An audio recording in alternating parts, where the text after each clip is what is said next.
Welcome in Blue Otter League for the final time this season here in Diamond for our matchup. That comes down to this. Iceborn Carrots ABGs, the undefeated team who have only lost one game in the entirety of the Blue Otter League season as a whole, including regular season and playoffs, are looking to close things out and make their perfect season even more so with the championship. But their opponents on the other side are Akuma, KTX, Azure Dragon, High-Speed Bullet Train, who snuck into the playoffs on the final day in a do-or-die match against Sin. Against Sin. Other way, they stuck in, but as a team that are finally starting to live up to the expectations that they have had of them at the start of the season. They were definitely one of the favorites coming in. Not only do that have that, they're obviously backed by the Akuma name, who in Blue Otter League Diamond have won 3 of the last 4 Blue Otter Diamond leagues. They're looking to make it 4 out of 5 for the Akuma org. So welcome, and I'm Isaac. Joining me for this broadcast is the Rat King 1v9. We got to pull him in. For anyone who's been tuned into the Blue Otter League Diamond broadcasts, it has been for the most part Rue throughout the season, but unfortunately we couldn't have him on. But we're glad to have you on, the Rat King, for this one. And coming into it, I mean, you said you've got some notes and things to look out for the series coming into this one, so just hit us with it as we get the draft underway. Well, I mean, as draft starts, we see a Gragas ban. Interesting to see first rotation. I assume they have Gragas and Echo. Wow, I just zapping through those bands. Mel's pretty strong right now, so I get that one. Same with the Wukong. Interesting to see the Gragas band, because I'm looking at it. Actually, hold on. In the client itself, it looks like perhaps the logos are reversed, and it would make sense that that is the case, because 2 weeks ago in the quarterfinals against 24 Karat Sin, in that game one, Mirai absolutely smurfed on the Gragas mid, surprisingly, and has definitely kept everyone's eyes open. There we go. We have the logos reversed back around. So Akuma KTX actually on the blue side this time around. Iceborn Carrots being the first seed of the Blue Otter Diamond League, as they were undefeated, completely undefeated in regular season, opting to go for the red side, leaving Varus open for KTX's first pick. Varus a good B1. I mean, you can flex it. Possibly 3 roles if they're playing Gragas. Oh, I guess for Gragas on the other side. But possibly 3 roles with a mid lane, ADC, and top lane. Response is Orianna, also a very strong pick right now. You know, especially when you have the likes of Jarvan and Nocturne open, you get yourself a really strong mid-jungle duo, which has been a strong point for Iceborn Carrots ABGs for a large portion of the season. Mirai has definitely been picked out by both orgs owners, both Carrot and Coffee, in the Two Stooges podcast they did with Basting and oh my gosh, he's going to flame me for this. He's even said he was looking at my cast. Shoot, why am I've seen his name. Turn Up Tom. There we go. That they do together, covering the Blue Otter League. He's going to be watching this one anyway. Either way, Orianna Nocturne locked in for the side of ABGs, a very common mid jungle duo that we've seen in Scion. Hasn't been very successful at MSI so far, but still has been very notorious up there in the top lane. Yeah, I mean, probably the best tank to ever lock in.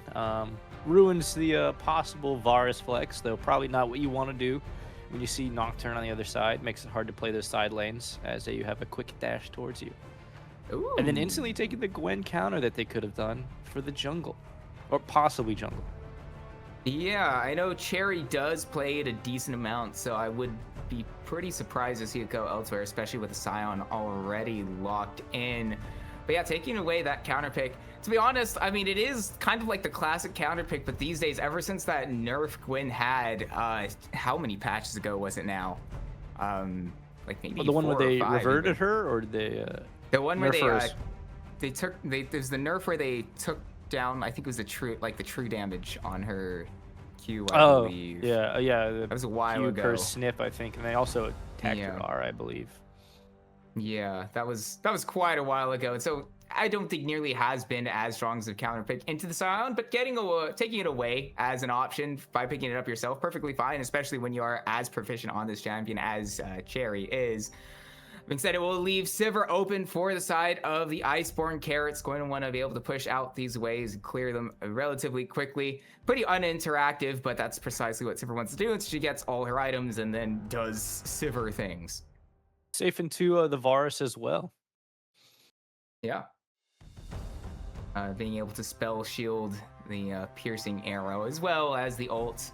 Keep it relatively safe. Iceborn Carrot ABG is going to continue focusing on those bans towards the bot lane, taking out 2 supports.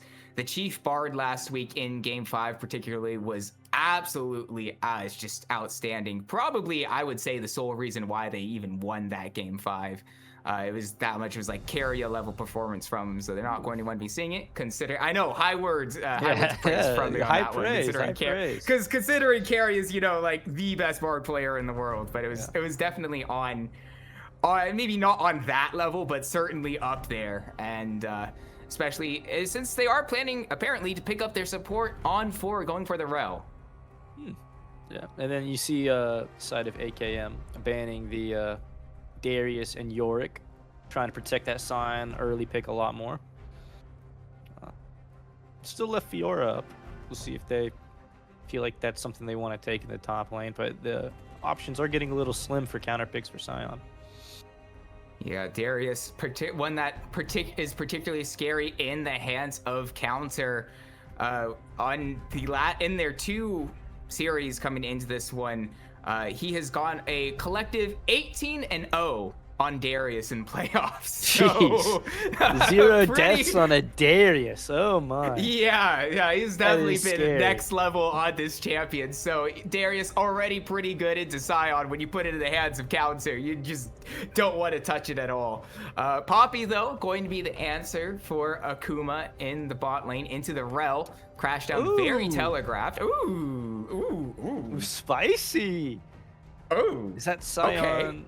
Scion mid? Maybe. Surely, right? I mean, unless it's Scion support, Gwen mid. That sounds insane. I know Akuma. I mean, I know this KTX has a tendency to pull out some insane picks, but that's Xin Zhao. Top obviously, lane. Xin Zhao top into the Gnar. Yeah, counter is. Counter does also play Xin Zhao up top lane quite a bit. Does play quite a few junglers in the top lane as well in general. Also has the Lee Sin in his champ pool. Does give you some potential flexibility should they pick those early on in show. Obviously, this time around, as the R5 picks you mentioned into the Gnar, one that we don't exactly see all too often in the ranking. Sounds like you have some words on that one. I mean, I think it's interesting. I've never seen it played out before, but I think you do have sticking power, right, to get on top of the Gnar. He gets off. I mean, you just have to find a way to get on top of him without using your E, because then you can just follow up any leaps away from the Gnar with the E. So it's possible to play it, and might be something to pick up later.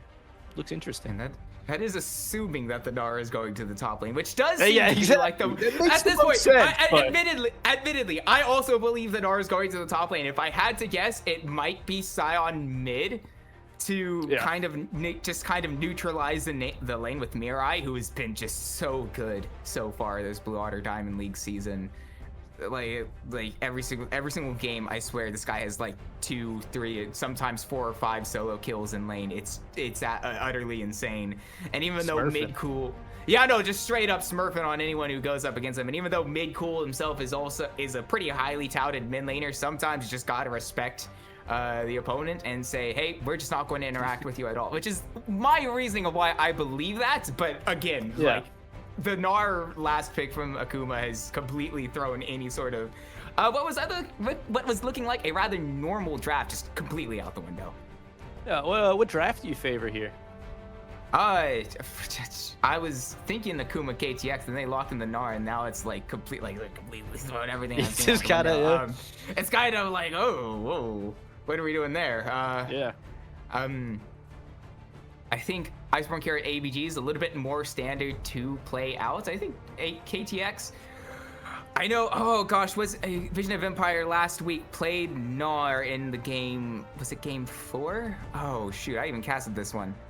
Let me check. No, it was the game 3. Actually, where he had a few ultimates that were pretty incredible. And even though Gnar not exactly known for his team fighting ability, if you can land a few of these Gnars and get multi-man stuns, I mean, the amount of CC and eventual damage that'll come through with the Gwyn and the Varus over top, if you pick out an important target, could win the game before it even starts up. So Yeah. I think perhaps Akuma KTX, with what experience they have on their champs, if they could pull that up, I think should be quite good. But Iceborn Carrot's ABGs, if I was playing solo queue, nameplates off, I think I'd rather be playing the ABGs comp. Yeah. I think the one thing that Akuma's got going for them is that they only really have one target for the Nocturne Orianna to slam on, really, like to try and one-shot, and it's that Varus, because Gwen can go immune and dodge the Orianna R. I mean, I feel like that's the only way they can... Yeah. So it'll be interesting to see how the game plays out. Yeah, so we will see how that goes down to start off this Blue Otter Diamond League finals when we've loaded onto the Rift. Unfortunately, we do have to send it to a spectator delay. But when we come back, we will see whether or not Akuma KTX as your Dragon high-speed bullet train can arrive at the championship station safely, or if Iceborn Carrot's ABGs will put themselves in a good spot to be able to come away with a championship for themselves. Either way, we will bring that to you in just a little bit.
Whenever you're ready. Welcome back, Blue Otter League. We are ready to go for game 1 here in the Diamond Finals between Iceborn Carrots, ABGs, and Akuma KTX as Dragon High Speed Bullet Train. And there were some talks about where this Scion was going in the draft because of the sudden Gnar B5 pick for Akuma. And as we suspected, it is the Scion for mid-cool. Yep. Looks like it's just a Scion on the mid to neutralize the Orianna. Harder to kill with the Nocturne Orianna combo if you are a Scion, so makes sense. No level 1 shenanigans, just straight to full clearing. Pathing towards the top side is Nocturne. Interesting. And then Gwen will be heading towards the bot lane. Yeah, perhaps going to want to get some pressure off of counter. Definitely has a lot of kill potential and setup for the gank. Though for Nocturne. Obviously, typically wants to wait until that level 5. But for now, Vision of Empire ought to have some of the extra range advantage in that matchup. And if I'm wondering at some point, perhaps we could zoom out a little bit with the control shift Z. There we go. And something we're a little bit more used to at range. But yeah, junglers heading to the opposite side. Not exactly something you see all that often these days in League of Legends. Yep. Yeah, normally people look to stack the dragons, but Vision of Empire seemed to be getting some decent trades off early with the range. So maybe trying to prevent that. And it's equally say the same for Mirai, though mid-cool with Doran's shield. Going to be able to regen it up relatively quickly. Just going to try to muster up as much CS as possible in this mid lane matchup. First blood goes over to counter off screen. We'll get a look at it now. Okay, so I'm going to assume maybe it went under tower with the way this wave is pushing, perhaps. Counter hits the wind, becomes lightning. Flash forward, gets the knock up, and with the ignite, able to secure it, but will go down from the tower aggro. Yeah. Especially important with that flash advantage that Vision of Empire will have. Will miss out a little bit on the wave, but does have teleport. Yep, luckily has teleport. Can hopefully gain a little bit of experience back since crashing the wave gave Xin Zhao obviously some XP lead. Oh, interesting. Almost lost vision of the smite. Would have been tragic though. Cherry always playing at the limits. Will do so just then. Not going to miss it out. Obviously very experienced in the jungle and we'll get away with some sort of things like that, but as expected, Rehurt, Katarina Blue, you might know as one of the others. Sometimes when they have different Discord name to what they have in League, could throw a few questions about who it is. Having cleared up to the top side, might potentially have a look onto Vision of Empire, but Cherry is there. Obviously got the Scuttle Crab earlier. But considering Given the Cherry bot did scuttle, not get the, interesting. Yeah, Cherry didn't go for the bot scuttle, so could be a potential double scuttle over to the side of the ABG's jungler. Very good, or pretty nice advantage to have early. Pop from Cherry, comes forward, auto getting the snip charged up, counter, no flash, and so nowhere to go. We'll use the audacious charge, but it's very defensive. Not even going to get him far enough. Cherry going to pick up the second kill for Akuma. No flash, easy little kill. Only had to use Ghost for it. Yeah, and it is such a short cooldown that you're really not going to be able to mind using the Ghost there as Cherry, especially as a jungler this early on. You're probably not going to be running into a situation in which you direly need the Ghost so early. Also seeing a little Dark Seal pickup, nice. Love that. Always a fun item to pick up when you've just got the gold available and not quite enough for anything else. When you can use the AP, it can definitely start to get a bit out of hand. Chief, though, going to go in onto KO Hall, who has a roaming Bill Murray. Won't quite get the full kill down onto the Sivir, but gets both the flash and Ghost out. Not sure what Bill Murray's doing, knowing that K-Hall already had to retreat, and the heroic charge gets the stun, sets up an easy kill for Chief. Yeah. Nice little kill there.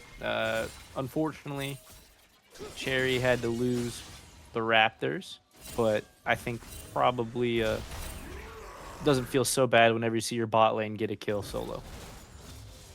Yeah, and especially when it comes that way, when it comes just gift wrapped to you like that, like Yeah. it is odd to see at this level, especially in the finals like that, to have such a big blunder. Though I guess it happens to everyone. I mean, obviously, infamously, it's similar style of almost ints happened quite a while ago. But you know, Blabbers Crabbers, I would say is a bit pretty apt comparison to how that happened. LPL famous. Blabbers Crabbers. They talk about it quite often on their streams as well, or like the pro players do in China. Oh, do they? Yeah, they talk about that. That's what Blabber would do. But the Vampire, he does have flash, trying to just set up a gank for Cherry. Baits in counter, the paranoia drops. Katarina Blue finally comes through at range, counter the one to claim it on the ignite. Sends a kill back the way of Iceborn Carrots. And now no flash on the Gnar. We'll see Bill Murray in trouble. Will drop the Shattering Strike on Chief under tower. Takes only the one tower shot, but a decent amount of minion damage comes back through to even up the trade of health. Great bait by counter. They try to make a play once the flash is barely running out with Nocturne on the same side, able to ult over and get a nice kill. Yeah, and also the flash timer is so good. But hold that thought, K-Hall could be in trouble. Chief potentially looking for a dive. We'll think better of it. Not going to have an audacious charge angle. But counter on those flash timers that you mentioned, his has come right off cooldown right as soon as Vision of Empires comes through. Chief going to use an audacious charge forward on the wrong side of the tower, going to flash over the wall. Flesh gets the kill onto K-Hall, but not without trading his life back the other way. No flash for Chief as well as a result. So they get the kill, but at what cost? I mean, I wouldn't say they're too upset about that trade there. They crashed the wave, so Sivir misses out on it. They are able to freeze with Poppy, and Rel gets the kill, so probably not too upset. Dragon was probably already theirs as well, since Cherry was on the opposite side of the map as it came up, or as they started. And not going to see a contest likely from Cherry, considering they will have Chief recall away first strike going into the hands of Iceborn Carrots at 7 minutes and 50 seconds, just about. A relatively late first strike, but still before the grubs spawn up. Not as highly of a valued objective ever since the crystalline overgrowth became a thing at the start of this season, but still one that is available on the map. It's definitely allows some sort of utility, especially when you have a relatively decent side laner likes the likes of the Gnar, and well, I'm assuming probably the solo lane Sinshao as well. And then you also have Sion, who could probably do a little bit with that later in the game, after being unleashed from mid lane. in mid lane prison. Well, actually not in mid lane prison now. We'll just straight up cast the unstoppable onslaught into the bot lane, trying to hit the target onto K-Hall. Does have the spell shield. Use it exactly like you would want the Sivir to. Burns the ghost at least. Not bad. I guess, you know, cooldowns, you probably prefer to have the Sion cooldown versus the ghost cooldown slightly longer, so not necessarily a bad trade, but obviously would have wanted to come away with the kill. But doesn't miss a wave mid lane at all. Yeah, I think he might have missed one melee minion. For that, Chief gets the 2v2 kill onto K-Hall, and now Katarina Blue going out to flash away to the safety of counter, who then immediately goes in. Needlework going to be casted out by Cherry, all into the face of Counter, going to hop away from the Shockwave, perfectly timed. Now Counter in the midst of everyone will try to use a Crescent Guard to get some space, won't be able to, and now the Gnar form won't quite hit the ult onto Mirai. Mid cool, still pushing forward, Decimating Smash, hits the mark onto the Orianna, and the Boulder will slow up Mirai even more. No flash on the Orianna with nowhere to go, gets a second for Akuma. KTX with the grubs up and available. Great team fight there around the grubs. Nocturne started it, felt a little safe. Unfortunately got caught out, and great usage of the ult by Vision of Empire. Yeah, and I think also it was incredible from Cherry to hop away from the just barely dodged Shockwave as well. It's like barely on the edge to where playing the edge nobody. like you were saying earlier. Yeah, actually just quite perfectly from the side of KTX, where they were just slightly a little bit closer, very easily turning that fight around. But now as a result, they see themselves 1.5K gold up at 10.5 minutes, which is not the biggest loot we've possibly ever seen, but definitely a non-insignificant one.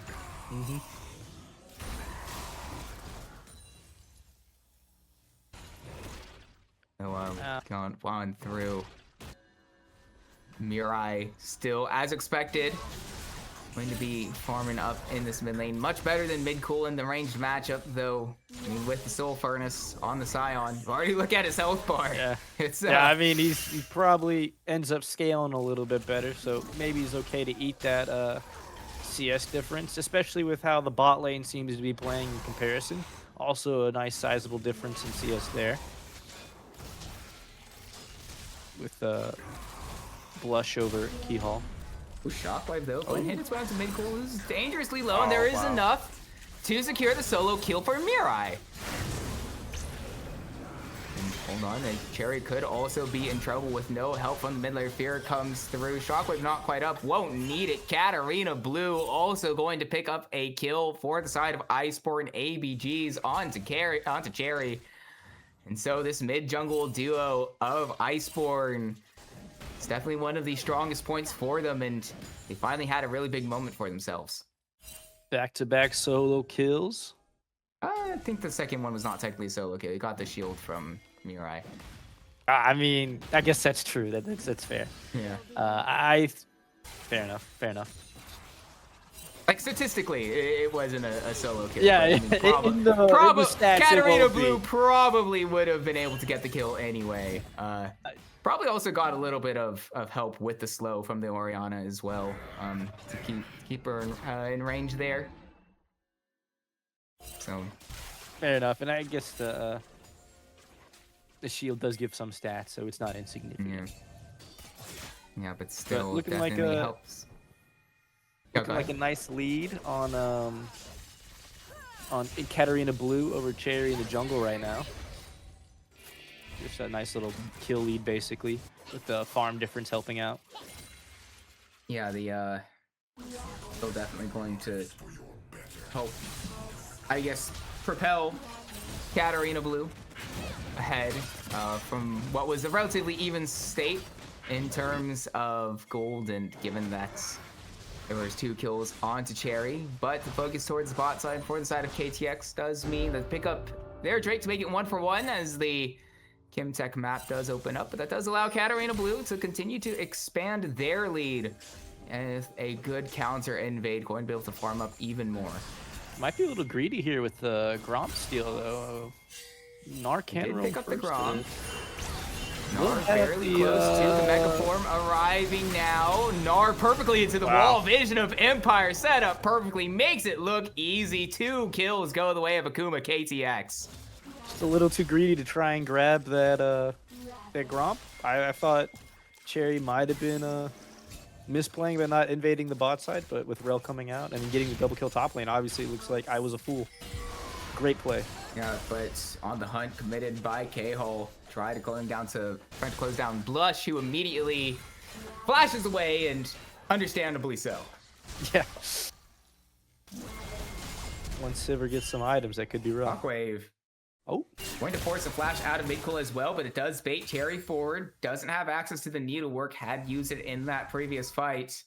would have been potentially deadly for Mirai. But without it, the Orion doesn't even have to use her flash. Does look like Mirai is looking pretty strong on the Oriana, like you were saying earlier. Yeah, already had that solo kill. Is that an important point? But mid-cool also roaming down without a lot of health on the Scion. Could be a potentially dangerous play. Obviously, Flush eventually arrived. It'd be interesting to see who ended up picking up that red buff, considering how much of importance was placed into showing up into the bottom half of the map. And it does look like Katarina Blue is the one to get it. Huge camp lead Katarina Blue has now. No sizable level lead or anything to go with that, or gold, but is definitely getting closer to finishing. Or actually, both junglers have finished the quest. Never mind. Just getting a huge camp lead. Yeah, 133 to 100. Definitely going to be feeling good for the Nocturne. A big reason why this gold lead to the side of Akuma KTX only sees itself at 1k to the blue team. So a large portion of that is in the hands of this bot lane. Blush with the about 500 over. I can't read. I saw the 7,000 to the 6,000 and then couldn't math. That's my fault. Yeah. Well, I mean, even with top lane's got a large lead with the R5 counter. I guess the jungler has helped quite a bit up there. Cherry has kind of neutralized this counter pick as Nargo's Mega. Does use the ult, doesn't quite get the stun into the wall. Mega Form slowly starting to expire, but in Mega Form is pretty safe. We'll wait for him to expire with Katarina Blue. Paranoid to the top side, gets the fear. Counter will finish it off with 3-town strike. Great response by Katarina Blue to come up and help out the top laner. Yeah. Loses Herald for it, but not the most important objective right now in the game. So probably not too upset to get another kill and try and retake the gold lead, actually. Yeah, and with that, will only be temporary though, because with access to the Rift Herald, allow some pretty easy access to, at the very least, get some plates, which is about the gold difference. So we set ourselves level. Even. Yeah. Yeah, even, basically, effectively, I would say, across the board. No major leads given either way, despite what that farm might have suggested to you in the jungle. Cherry's 3 kills, really helping her out quite a bit. Just really being on the top lane when she needs to be to help out her top laner in the Xin Zhao matchup. But it seems to be a lot of focus around that top lane right now. Speaking of the Xin Zhao, it's gone for the Static Shiv as their first item. It's actually not a build I've seen before, I'm gonna be honest. I've seen like the Dusk and Dun Titanic, the Sundered Sky AD one. I'm interested to see how that plays out. I mean, it gives all the stats he wants except for HP, and actually, he wants every stat. What am I talking about? Well, I mean, I guess every champion. Well, I guess maybe not every champion wants every stat because some might not have AP or like 80 scalings. Yeah. But oh wait, hold on. Flash over the wall, and Magnet Storm used fairly early from Bill Murray to help set up an ult that goes to the back line, but they've overextended on the side of ABGs. Cherry's gotten low, but will snip her health back up. Mid-cool, the one to claim the kill. Now Bill Murray will get the Shattering Strike stun onto 2. K-Hall and Mirai still alive, and will get the kill onto Mid-cool. So a trade of 2 kills going either way. Mid-cool kept at arm's length from Mirai. No jungle for the side of ABGs, but they are starting up the Drake. Interesting Drake start. We'll see it. Yeah, Cherry able to knows. get shut on vision. Will she try to hop over the wall and pick it up? It would be a 1v3 and actually thinks better of it. Not even going to try to find the steal away. So second Drake goes into the hands of Iceborn Carrots. quite a And, bloody game. We're averaging a kill a minute. Very exciting, I'd say. No lull time here. If people have cooldowns, they are fighting. Especially since that Drake comes right as the Baron spawns. Obviously, a 20-minute Baron, typically not really on the cards, but with how apt these two teams are to look for fights, we might just potentially see one county going forward on Division of Empire, but finds a stun with the Gnar ult right as Cherry arrives just to pick, well, I was about to say herself up another kill, but actually goes into the hands of Vision of Empire in the Mega Gnar. X Flash from Bill Murray, not going to think better of it. A great bait again by Vision of Empire. Just pretends to be overextended under the tower, allowing counter to get a good trade, and then gets ulted towards the Gwen for a free kill. Yeah, and puts Akuma KTX up even more gold, having had mid cool in the bot lane. It's weird to see mid cool on the Scion. I was about to say Vision of Empire because, you know, typically you see typically Scion is top lane. with the top lane. I was just defaulted like, oh, it's Scion, it's a top laner, and I had to catch myself because it's actually mid cool who's on the Scion, but allowed to farm up alone in that bot lane as a Scion, get some more soul furnace stacks, as well as start to slowly bring this farm deficit back level and eventually become this completely unkillable tank that has a way of influencing games typically positively, even if MSI results might suggest otherwise. Well, those tanks are being played in the top lane. They have not seen the Scion mid tech yet. True. You're right. Gosh.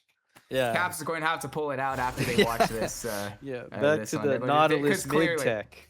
Yeah. Oh man, Doinby. Oh, what a player, man. Dude, Doinby, absolutely incredible. Love me some Doinby, but yeah. The memes are quite great for him. Yeah.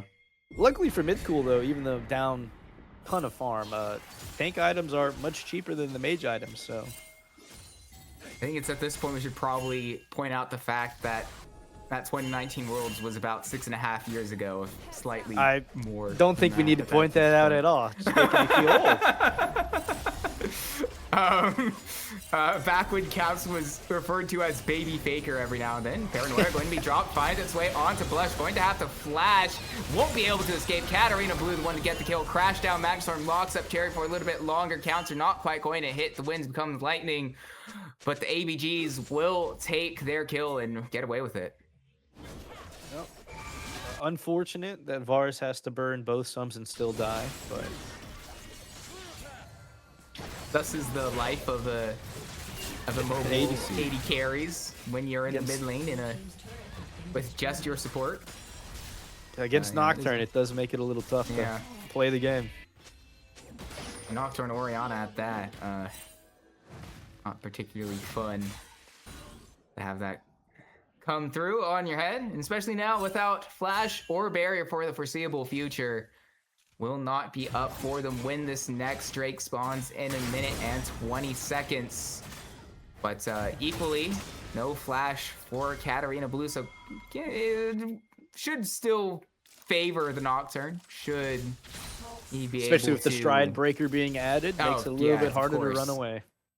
Yeah, as if the misery couldn't get any worse for Blush. Considering Blush is the only target that they're going to be looking for. With Protoplasm on Poppy, yeah, it'd be a little rough. I mean, maybe Mini Gnar if. I mean, maybe. He still has to hop though, and he has his flash. So. Oh, Mirai though, in trouble, in a lot of trouble. Shockwave will slow down Cherry, but Mirai still on the wrong side of the map. Does have Katarina Blue arriving. Paranoia comes through, will get the kill onto Cherry, but now there's still the ADC untouched, but crash down. Magnet Storm will ensure that Flesh has nowhere to go. Shutdown goes into the hands of Vision of Empire, who gets his Mega Form, gets the Gnar onto Mirai, stuns up, but there's just not enough damage without the Gwen, without the Varus available to the side of Akuma KTX. Mirai still at arm's length trying to escape. Chief doing their best to try to find a kill onto the Orianna, but just doesn't have the damage as the support. Now Midcool in a bit of a troubled spot on the bot side of this lane, has an easy collapse down from Bill Murray and counter. but not quite a lot of damage to get through. The silent health bar finally goes through. Took a while, but there was no danger for them to potentially die there with the kills that they had picked up previously. Amazing job by Mirai and Katarina Blue to extend that fight, allow the team to respond, and then take those kills. Because Mirai, the original target, did not die on that exchange. Able to use the ult to kite them back. Katarina Blue is able to respond with the paranoia, and now they get the dragon as a response and win that fight pretty easily. Yeah, brings the kills levels, gets themselves on soul point, puts them up about 3k gold as well, the largest lead we've seen from any team so far in game 1. A team that has only lost a singular game so far this Blue Otter League season. It's definitely looking a little bit questionable at the start of the game, especially with that first move from Bill Murray that kind of ran it down, but ever since then, looking relatively even, but now starting to come to their favor, and Paranoia comes through. Speaking of supports, Chief has just nowhere to go. Yeah, I mean, I think the lanes was much better, or the lanes went a lot more in the favor of Akuma, except for mid lane. But the team fights and picks have just favored ABGs. Oh, I hear the ult from Sion getting used. Unstoppable Onslaught going to hit its way onto the counter, who uses the Crescent card to keep Sion away. Crash down. Magnet Storm goes through the entirety of Akuma as they are completely cut through. Cherry will try to do their best with the needlework to find things back around. Blush with the Boomerang Blade! Going to get tagged by K-Hall. Double kill for the Sivir. Now it's only Vision of Empire and Chief left alive. Luckily, the health bars are blinking on the side of Iceborn, so they're not going to be able to pick up the bear. Oh, okay, K-Hall luckily has a spell shield, actually, so it is fine. But with how low their health bars are, won't be able to pick up the bear, and so at the very least, Akuma going to prevent that going the way of Iceborn. Just team fights are looking really good for against Akumas. They I think it's kind of where the difference comes down to in this game. Teleport up. Chief spots out Mirai, though doesn't have access to the heroic charge, so can't quite use the stun in the alcove, but Mirai just going to get tagged by the Silent E. Mid-cool. We'll get a 1,100 gold shutdown. Not bad. Sion's probably pretty happy about that. Maybe not who you hope. I know the repo. Oh, Smite goes away with Katarina Blue once again. Oh wait, no, went the way of Chair. I lied. I thought I could have sworn I saw the gold above Katarina Blue's head, but my mistake. It was an illusion. It was that the elevation trick on you. It's the fact that I'm wearing a wool jacket in like an 80+ degree room. It's finals though. It's worth. We're fine. You must wear it in finals. Yeah. Dress for that's success. How it goes. Heck yeah, man. It's, I mean, are you familiar with Football Manager at all? Since we are in a little bit of a lull, 2 minutes till the next Drake spawns, but that's I think it's like a video, the soccer game, right? Yeah. It is. Yeah. Yeah. So there's a thing in the Football Manager community that whenever you're in a cup final, you have to dress up for it, and yeah. Nice. That is fun. Heck yeah, man. Always. And I mean, this is a. I mean, not really a cup final, more like doesn't really have not really a lot of playoffs in a lot of soccer leagues. So, but I mean, this is a cup fight. It's a final. It is a final. It is an important final. It's BOL Diamond. Yeah. So, so far in which Iceborn Carrots ABGs, specifically their Orgoner Carrot. Those are his. Oh, okay. I was about to say, if they also have like a 6-word name, the teams went all out with the names, and I guess to make finals. Add as many names as possible. Yeah. Just throw it all in there. Yeah, that's actually the secret to success in LoL esports, is just having the longest name possible on paper. skimped Don't out. look at the fact that the team that has won the last year Worlds is literally just called T1. That's not relevant. That's the abbreviation. It's actually it was SKT before. Yeah, it was originally SK Telecom, but these days they rebranded. It's literally just T1. Fair enough. Let's not look at the full fanciful size, all right? Yeah. Next Cooled off strike. a little bit on the fighting. I've been killing a couple minutes, and we're looking at 33 kills in basically 30 minutes.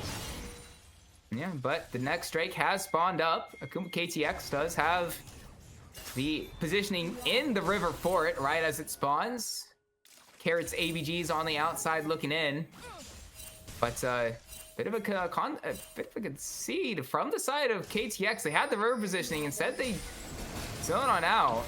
Now they're on the outside looking into the river, but clearing out the vision once again. Will try to push Iceborn away a bit more mid-cool on the flank.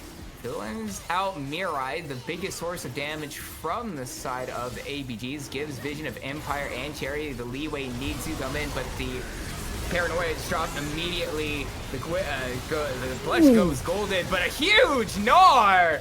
Perfectly played from Vision of Empires. That's an easy triple kill for Cherry. They're heading towards the mid lane. They're not even looking at the Drake. I think it might be a little bit early to end. They've got 40 seconds to do so before they all come back up. But with this move, it looks like they might just try to do so. It could just be inhib into Baron play, but it definitely. Oh, looks like they are. And I don't know what Bill Murray thinks they can do in the 1v5. Ace goes over to the side of Akuma. Now there's no one left. There's 20 seconds for them to end. K-Hall is coming back up. They do have the wave. They do have the push. The Nexus towers are so squishy these days. Not an obstacle whatsoever. And in one singular fight, in one press of the R from Vision of Empire, ends the game instantly. I think ABGs were winning every team fight almost up until that point. Oh, yeah. Just one awesome ult from Vision of Empire to just set up Cherry for the needlework and just absolutely cleans it all up. A beautiful fight to end the game. Oh my, wow, what a game. Yeah, I mean, that was completely unexpected. It looked like we had to kind of settle in for a long one. The gold lead never getting more than, I think, 3K gold. Actually, I guess by the end, technically, it did expand to 4K either way. But I mean, that's just kind of how even it was up until that point. Even though Iceborn were winning the team fights, they were kind of like just barely. They weren't like running away with them. Yeah, I mean, 2 for 3, 4 for 5. Yeah, very close. Yeah, but very close stuff. But I mean, one decisive team fight is all it takes for Akuma KTX as your dragon. High-speed bullet train to be able to get themselves one step closer to winning the series. Yeah. Beautiful game. Yeah. Excited to see what sides are chosen in game 2. Yeah, the side selection will go over to Iceborn Carrots once again as a result. They had side selection as they were our first seed coming into this series. That is only their second loss so far this season. So it's you meant exactly match the loss most earlier. No, they only lost one game. They won. Wow. They won. Okay, I thought you meant like they went 14-0 in game score. Wow. They went 7-0, 14-0 game score, and they only lost one game in playoffs. This is their second game loss all season. So we'll see. This is not a very familiar position to them, getting handed an L like that. They will be given side selection once again. We'll see what they do with it when we start up the draft for game 2, which we will bring to you in just a few short moments.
Welcome back, everyone, for the draft of Game 2 air in the Blue Water League Diamond Finals between Akuma KTX and Iceborn Carrots ABGs.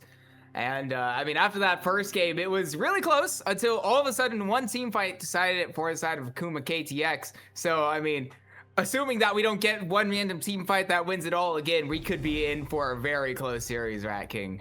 I mean, that was a back and forth game, like a kill a minute, just trading back and forth, and then just one team fight blows it all up. There's one ace, and then suddenly the game's over. Yeah, and so we find ourselves here once again. Does look like Iceborn Carrots ABGs going to be opting for the red side once again.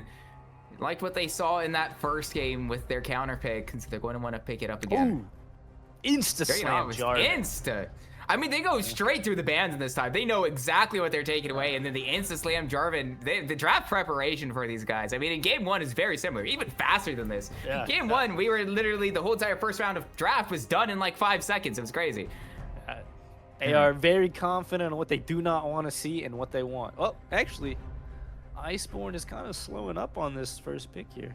Yeah, okay, the Lucian going to be the lock in for the side of Iceborn.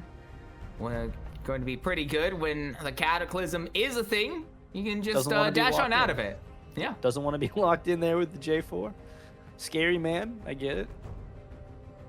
Yeah, and we still have the common Lucian pairing still available, whether it be the Nami or the Melio could be potential options. You've even seen Braum, Iceborn Carrots have played alongside this. That one's a bit of an older code, but it still checks out. If we remember, I mean, I remember Sneaky Zazel playing that at Worlds 2018 very distinctly. Well, also, into the Jarvan, I don't think Braum would be so bad because you have a click forward champ and could use some peel possibly. So I think it might honestly could be one of the better pairings here as well. Yeah, instead they'll go for the Nefiri. Pretty strong champ that you just press R and all your other buttons, and then somehow there you go, you got a kill. Fairly easy to pilot. Ooh. So Ziggs Camille. Okay, probably looking just to play the not to play against the aggressive Lucian, right? Just farm back with the Ziggs, and then have the Camille come roam as we've been seeing in MSI recently. Obviously that could be flex top lane. Yeah. But I'd like to see it support. It always excites me, you know, a little aggressive. Yeah, it's the new tech. It's the flavor of the month that has been fairly decently successful, if we're being quite honest. Braum, there it comes through. I mean, when you've got Jarvan and Camille, those two want to go forward. And it works pretty decently well with the Lucian, considering how it works. That Lucian gets auto attack resets. Braum, he hits a Q. You need 4 auto attacks to get it. You Q auto dash auto. There it is. There's the stun. It's that simple. Actually, you don't even need the 4 autos. You just need the 3 because the Q marks it himself. So either way, point still stands. The synergy from these two, not exactly the most common Lucian pairing that we see, but it's still fairly easy to use. It's pretty non-committal and highly synergistic. Yeah, especially with the I mean, you got 2 dive champions already locked in. Why not give your Lucian some fun peel? Yeah. And a big buff Iceman on the team of Iceborn. Never mind. It's actually canonically correct. They're supposed to take the name synergy. Right. Of course. This makes perfect sense. With name synergy, it's going game 2 their way. That simple. We go through the second rounds of bans. This time around, mid lane going to be targeted by the side of Iceborn, taking out the Annie and the Galio. Top lane focus once again, the Darius and Yorick. Also, the bans once again for Akuma, keeping the bans exactly the same between game 1 and 2. The insta lock are for Silas though, for the side of Iceborn Carrots. Broken champion right now. A lot of good ults to steal to lock up that Ziggs with the Camille ult, J4 ult. I mean, even Ziggs bomb has a lot of AP scaling for Silas. I can see why they did it. Ooh. All right, yeah. So that is probably Camille Cherry support. does play this jungle, so it's not necessarily locked in where the Camille's going. I mean, unless we're going Jarvan support. Oh, true. right? I completely missed the Jarvan. Never mind. Yeah, that's definitely Unless Zion we're top going lane. Jarvan Yeah. support, which Yeah. would Good not call. be outside of the realm of possibility for Akuma KTX. In fairness, they have been known to go crazy with their picks as they round out their comp with Talia. Lots of CC to set up a fairly comfortable seismic shove for them as well. But yeah, unless we're seeing something like that, very likely going to be the Camille support in the hands Good of call. Chief. Good call. Good call. Completely missed the obviously a J4B1 though. Yeah. The Jace answer. Ooh, Okay. I like it. Jace. Yeah, gets Range them into the Zahen. Normally a good call. yeah, and also generally fairly short ranged. I mean, other than the Ziggs on the side of Akuma KTX, Talia, decent amount of range, but not in the most. You could definitely hit some pretty big accelerated shock blast if you can find its way onto Ziggs, like been in the fight before it even starts. Though I definitely think that's probably going to be the best angle for what's presumably going to be in the hands of Counter. I feel like the Jace kind of is at an Presumably. identity crisis here. Yeah. Because you have Maybe. a lot of Ice's go-in champs, right? Kind of a lot of dive. And not that Jace can't follow that up with his Q in melee form, but generally you pick him to poke. But it could just be because they want the winning lane, they take the Jace. Whereas I feel like Akumba's comp is a lot more, they work a lot better together. A lot of circles there, a lot of dive, and then is the Ziggs Talia flick has a lot of use there. Yeah, I mean, I'm looking at it from what I have written down in my notes. I would assume it is going to be Counter because this is the only one who plays it, at least in the OPGGs. Oh, the for Jace? Iceborn character. Yeah, our hands. Though the 'Cause, Fury I mean, top, Jace jungle could be fun. Jace, That would be I fun mean, to see. Jace jungle's fallen out of popularity, but Yeah, the that's true. it's very likely going to go that way. But I mean, the Silas got a very, very interesting comp from the side of Iceborn Carrot's ABGs. I'm not quite sure if I'm a huge fan of it though. I mean, I think I am up until the Jace. But I mean, if Jace smashes lane, I think their comp is It's they got true. strong Counter, champions. They got a lot of Counter's strong definitely champions. capable of doing this. So Yeah. They got a lot of strong champions. I mean, Silas is one of the more broken champions on the patch. I guess it could be. They could swap between the Fury mid or Silas mid. I didn't even think about that, depending on which one. Because obviously both can jungle. So. yeah. The matchup into Talia, I feel like would be better for Nefiri? I think the Fury would smash that. Yeah. I don't know. feel Maybe it's not like- smash because like she can't. She has the unstoppable. Does it block her R? The little pebbles. Do they block her R? The Hound's Pursuit? Yeah. There's a Yeah. Okay, the Her- Nefirial. I don't think. No, she goes unstoppable. So Okay, yeah. Then I think that would be Yeah. a better Nefiri mid matchup if they play it mid lane.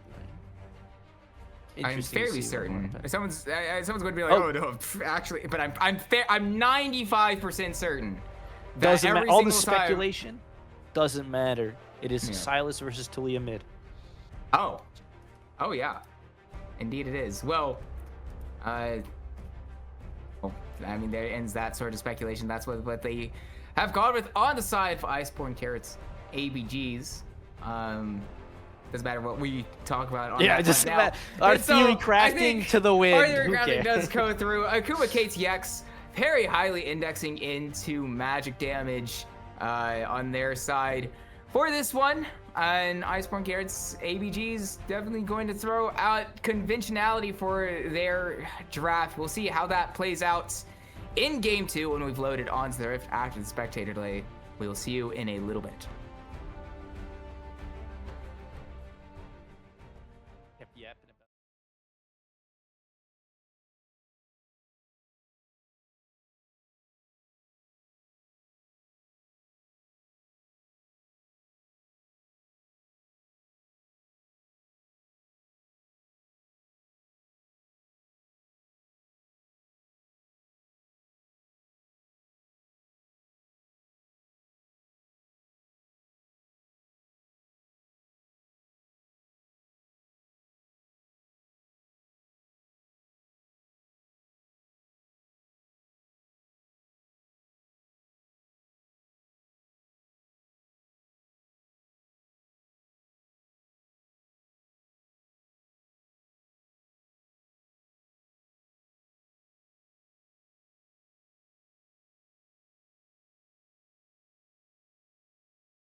I heard the loading sounds. I see it. Oh, Welcome back Ooh. to oh.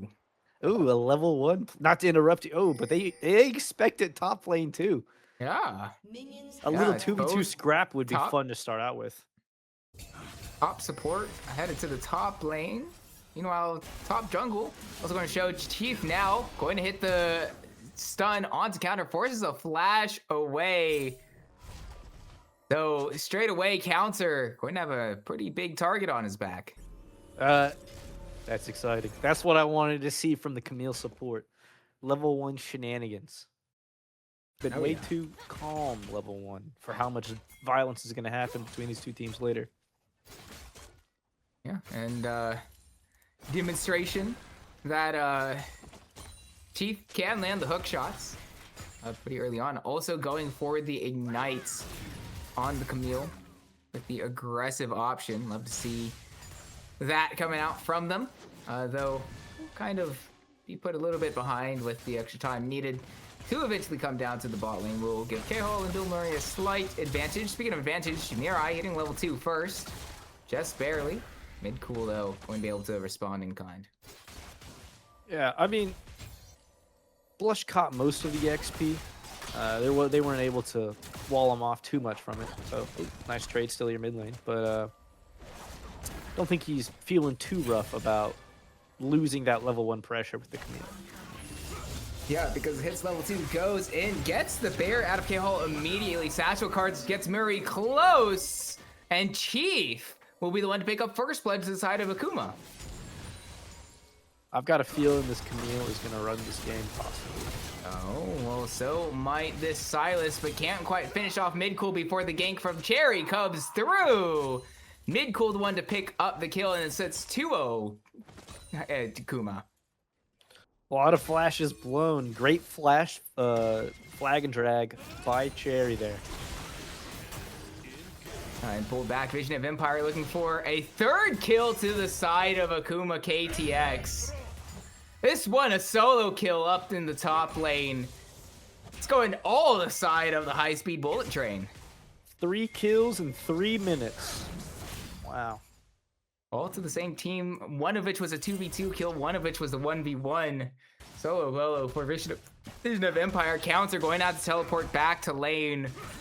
Still going to be flashes for the foreseeable future as well. It's, I mean, it's still early to call GG. It's still very early to call GG, but that's definitely going to feel really good for this. I was about to say the Strikers, but that's the wrong Akuma team. That's I'm a year out of date, or maybe not quite a year at this point, but you know, it is what it is. Yeah, I mean,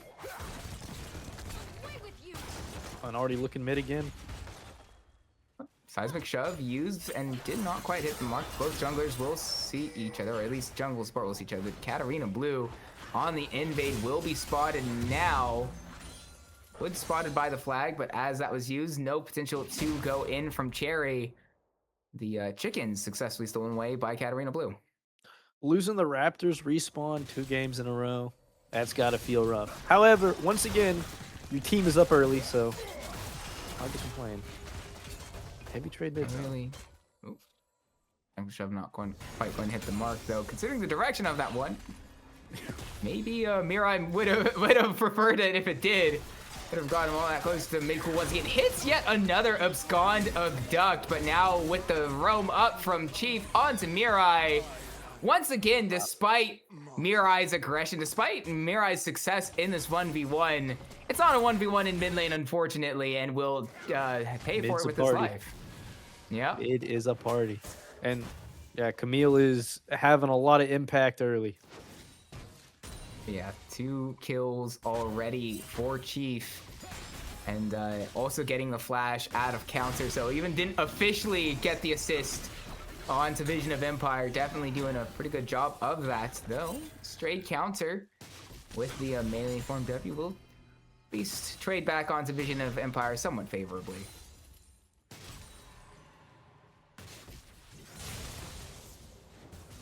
Bit of a lull time as once again, like last game, Cherry's pathing up towards top lane. Yeah, Big emphasis on the top lane. Probably want a path away from the mage bot lane. Just going to play safe. Let your Camille roam and make plays on the solo lanes is probably the idea behind that. At least for this game. Especially when you have Vision of Empire on the Zahin, as a champion can just take over games so completely that it's just it's pretty disgusting what this champ can do win ahead. It feels like it sometimes can single-handedly win you a game, and so with the seeding of support to the bottom half of the map does mean that Iceborn will once again pick up the first Drake of the game. Though I don't think you necessarily care all too much on the side of Akuma, considering the gold lead sitting at what it is. Yeah, 1,500, roughly 6 minutes in. Probably not too upset with that. Oh. Well,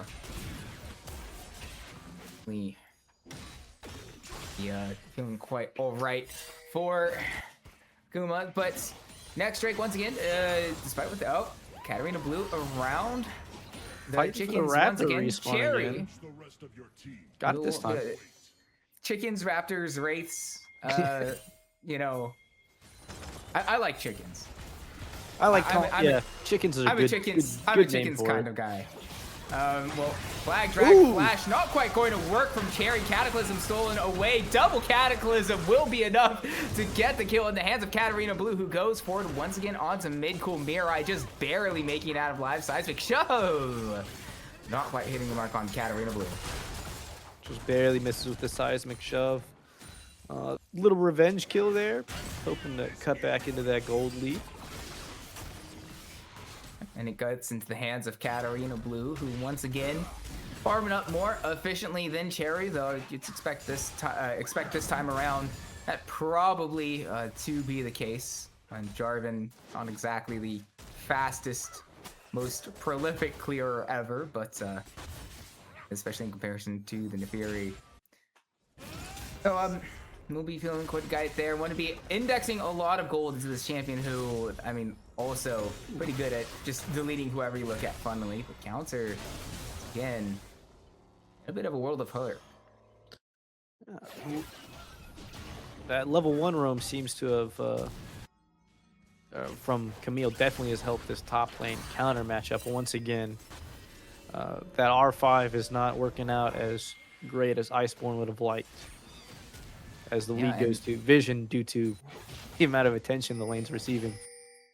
Yeah, and this is the second time that Iceborn have gone for the red side wanting that counter pick, and considering how much they've indexed into it, I'd have hoped that they'd done a little bit more. But another abscond abduct hits from Mirai, though it hasn't quite been super successful into leading Mirai into picking up major sorts of kills just yet. I mean, the fact that this guy's seemingly not missed a single one of them, it's definitely been impressive and will hopefully become a little bit more relevant as the game goes on. But Weaver's Wall going to be stolen away. Will be able to match the roaming of the Talia. Plenty of favorable trades for Mirai so far, but not able to. As we have hook shot going to have to flash away from the hook shot. Will dodge out the satchel charge as well. Culling going to be used by K-Hall just to dissuade the members of Akuma KTX to get Katarina Blue out, but it will cost the Neferi's flash. Neferi has to blow flash, trying to steal away those pesky chickens once again. And she just, as Katarina Blue keeps sneaking in to try and get those. Always a fight over them.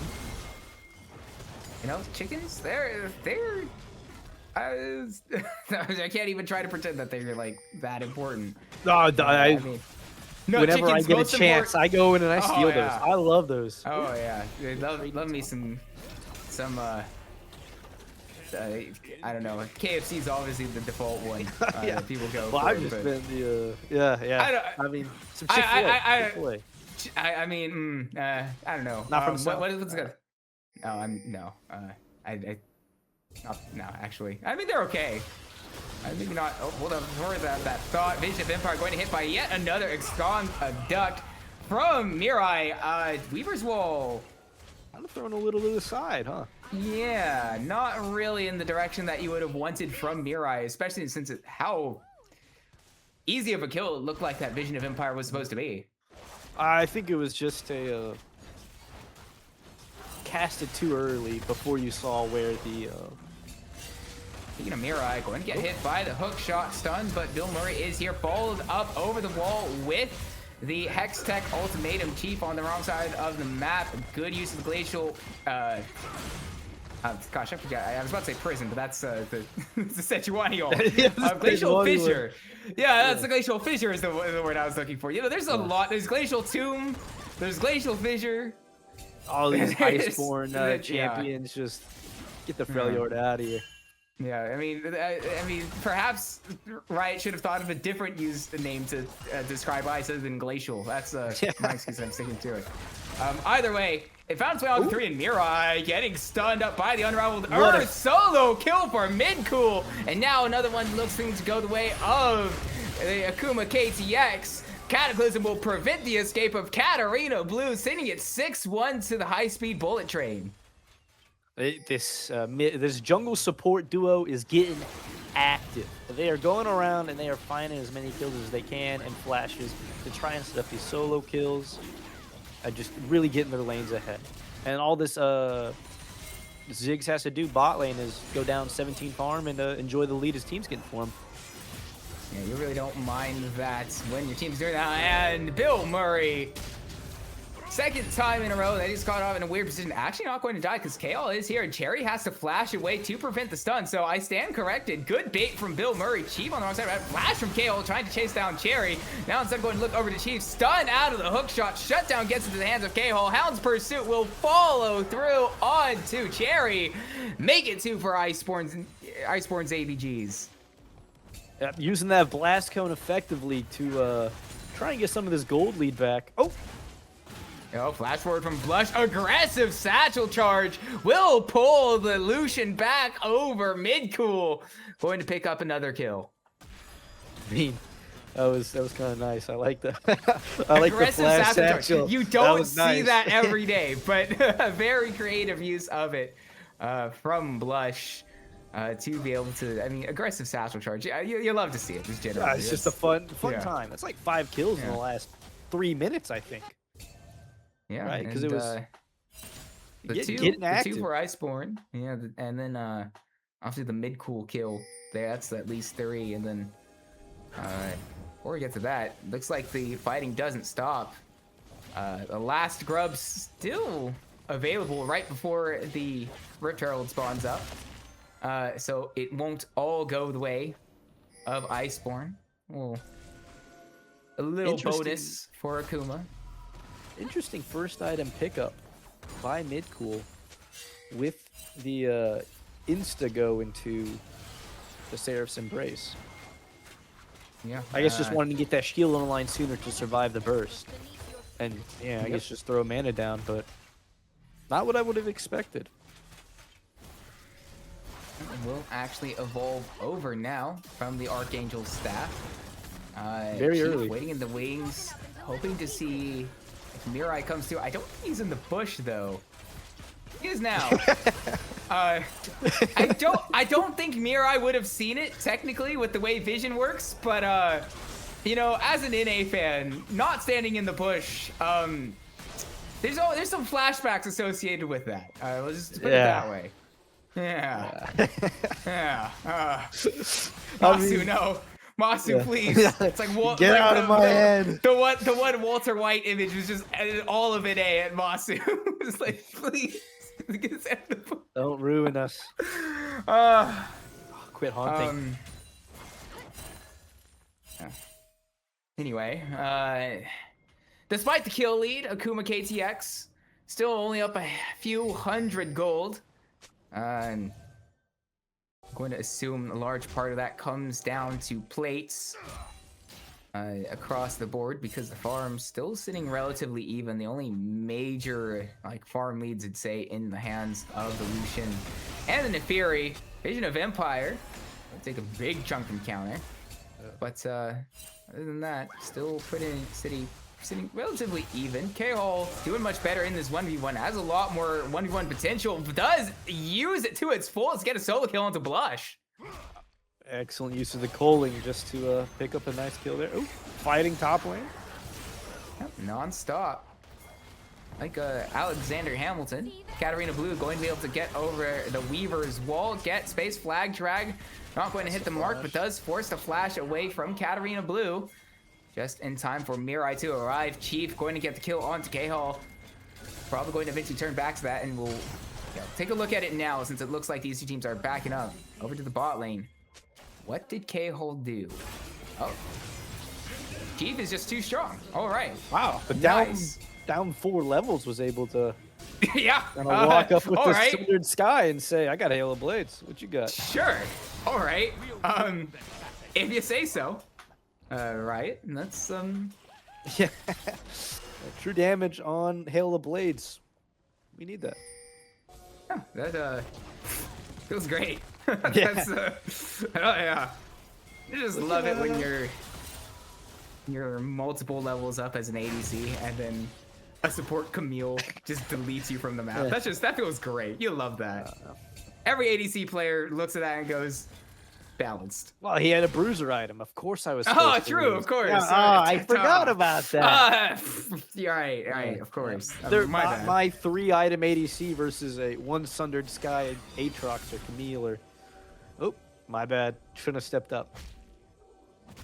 Uh, A little bit of a lull as soon state as- finally. yeah, but I don't suspect that will stick around much longer because we got 5 seconds until the Drake spawns. It'd be the second one for either team. Just like game 1, the first 2 Drakes went split evenly, in the same order, in fact, with Akuma picking up the second one out of the 2. We are obviously on the ocean map. We'd be looking for an ocean soul. Chief going to use the Hextech ultimate onto Katarina Blue. Hits the middle of the Mega Infernal Bomb. Not quite enough to be able to find the kill. But with how low the jungler of Iceborn's ABGs is, second of the game very likely going to go the way of Akuma. Yep. Also, the TP from Zai. Oh, but Jay still walks down. Looks like they still want to contest Here this. I try to find kill onto Chief. The healing does come through for the Camille. Has to flash away from Mirai. Abscond double dog going to hit the mark. Vision of Empire going to pull counter away. Smite goes the way of Akuma KTX. Vision of Empire has access to the revive that's available, but Chief goes down to the hands of Mirai. Make it 2 quick kills to the side of Iceborn's ABGs, but Vision of Empire going to revive now. The health bars are way too low on the side of Iceborn, but Mirai in the back line going to try to find a way onto Blush. Katarina Blue hits the bleed, ticks down, finds the kill. Mirai going to look for a little bit more. Hits the ult from the Zahin, and it's enough to get the kill onto mid-cool, but not without trading back. Flash over the wall from Vision of Empire. Won't get him away because K-Hall is there waiting to pick up the ace for Iceborn's ABGs. That was a very extended fight. I mean, even able to drag it out that long to allow Katarina Blue to get the back off, come back in, and finally take a gold lead. A substantial gold lead of 2.4K now. Yeah, and unfortunately they didn't quite pick up the Drake, but I'd trade the able to drag for pick- that gold lead. Yeah, I think you can definitely take it. I'd make especially- that deal. Yeah. It's just more so like one of the little things that didn't quite go perfectly the way they would have hoped. You're a perfectionist. I got you. Yeah, We must well, take I the mean- small victories. This game's going to be bloody. You got to remember game 1. Oh, this is true. I mean, we're at 18 kills in 19 minutes. Not quite at the over kill a minute mark that we were sitting at in game 1 for a large portion of it. And I think we did actually We end up surpassed it. finishing with, by the end of the game. So on a similar trajectory this time around. And even on that front, Iceborn did take about it was a 3K gold lead there in game 1 at one point. So honestly, not the most different game so far. Stun finds round to Bill Murray. Hextech ultimatum going to trap K-Hole. Mega Infernal Bomb hits its way onto Lucian, who will eventually took down with the Ignite, and presumably goes to the hands of Chief. But the response from the side of Iceborn's ABGs, Cherry healing up just barely enough for the TP of Midcool to arrive and ensure that this fight doesn't go any worse for the side of Akuma KTX. It's a trade of almost 1 for 2, but Cherry barely making it out. It looks like not quite enough damage quite yet from the side of Akuma to get off that one-shot combo that they've been trying to pull off with the Zahen, or not the Zahen, the Jarvan, the Camille, and the Ziggs bomb on this Lucian. Yeah, I think the almost 1 3/4, 2/3 items over the side of Akuma KTX, not quite enough for Blush to get the full combo off of Chief, and Midcool have arrived. Counter did get the first tower, but he is now stuck in the alcove. Nowhere to go for counter on the Jace. We'll try to trade back as much damage as possible. Try to presumably gift it over to Midcool. Won't be able to do so, unfortunately, as it goes in the hands of Cherry. Drew a lot of time, maybe gave enough time for Iceborn to trade the second tower as well. So going up 2 towers for just his death probably feels pretty nice. Oh, never mind. Ziggs wave clears balance. Yeah, that's Ziggs. Yeah. Yeah, he does what he does best. Yep, he presses Q, and the entire wave is gone. Mirai, though, going to press forward even further onto Vision of Empire with the rest of the ABGs waiting in the wings. But, not going to fully commit to the play onto the Zahen, so they just back out. Baron is up and available, the only thing on the map for the next minute, though unlikely to see any action around there. Not a lot of, I think both teams are kind of met on Baron damage. I guess they both have Bruiser top lane, so maybe they have some pretty decent ones. But not enough picks or of a gold lead to try and rip that on spawn quite yet. Yeah, I mean, most team comps aren't able to just do that, so we take our eyes to the next Drake spawning in 30 seconds now. It would be soul point to the side of Akuma KTX. Should they be able to pick it up? But how we saw the last one go. Maybe a little bit more wary around these objectives, having lost quite a bit in that last dragon fight, which is spawning up now. Oh, we'll just drop that a vision. Did you catch that in the bottom right hand side, where like you saw the dragon start, but then as soon as it just starts for everyone, swooping in. It just disappeared. Yeah, it looked cool, and then it just disappeared. Yeah, it's just awkwardly. Funny to see, but does confirm that it is on the map now. Slight lead on the positioning advantage for the side of ABGs. Yeah, 2 items does have the Infinity Edge completed. Meanwhile, Ziggs not quite even finishing his Shadow Flame just yet.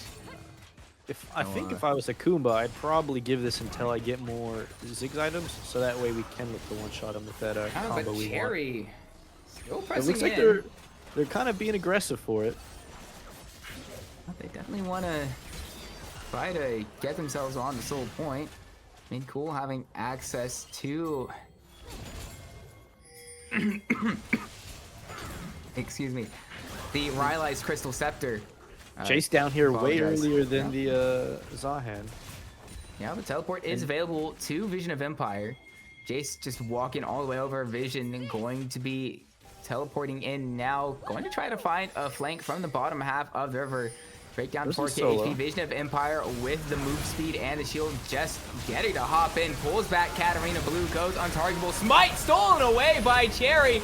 Glacial Fissure separating things out, and so is the Hextech ultimatum going in, but Cherry in trouble. Mirai hitting the abduct. Now counter though in the wrong spot of the map. Moving over down to Blush. Getting killed by Mirai once again, but not without trading back to counter. It does. Midcool the one to pick it up. And so Vision of Empire trying to front line for Midcool. Abscond Abduct not quite hitting the mark onto Talia, which gives Midcool the go to go forward. Gets the shutdown onto Mirai, making it a 2 for 2 in the end. At the very least, K-Hole is left alone in the mid lane to be able to take the mid tier 1. But soul points and an even trade of kills in the hands of Akuma KTX. Never mind. I guess if I'm Akuma, I'm taking that because the amount of work Vision did that fight was great. Splitting up the fight, getting his passive stacked very quickly, and kind of mostly went in on them alone and was able to split that fight up, allow that to be played better, and then give time for Cherry to come in and steal the dragon. Well played, Division of Empire, I think. Yeah, and just completely fearless from that teleport. It gives such a huge shield when you have the upgraded teleport. Just decided to walk in, and there's just a split decision from Iceborn, allowing it to go relatively evenly. And at this point, feels good for the side of Akuma, especially now that they are on Soul Point. Yep, getting Vision in his top side. Look at the fight over the. We're fine over camps, you know, these camps are. It's got to be a bloody. We're back to a kill a minute. I mean, slightly under, technically. I'm rounding down. Rounding down from 53 is crazy work. I see 25 and 25. Okay. Oh, that's fair. To pull from an absolute classic, that TP sucked, but it does kind of leave Mirai a bit vulnerable, trying to get away. Mid cool the one to pick up the kill, and now the Hextech ultimatum will kill Chief, but he'll sacrifice himself for the greater good to make it a 2v2. And now Vision of Empire going to try to find a 1v3, going to hop over the wall, and now use the Grim Deliverance on top of that to try to escape. Getting slowed up, Coling not quite going to hit the mark. Blast Cone away will keep him alive, but he doesn't have a lot of teammates nearby.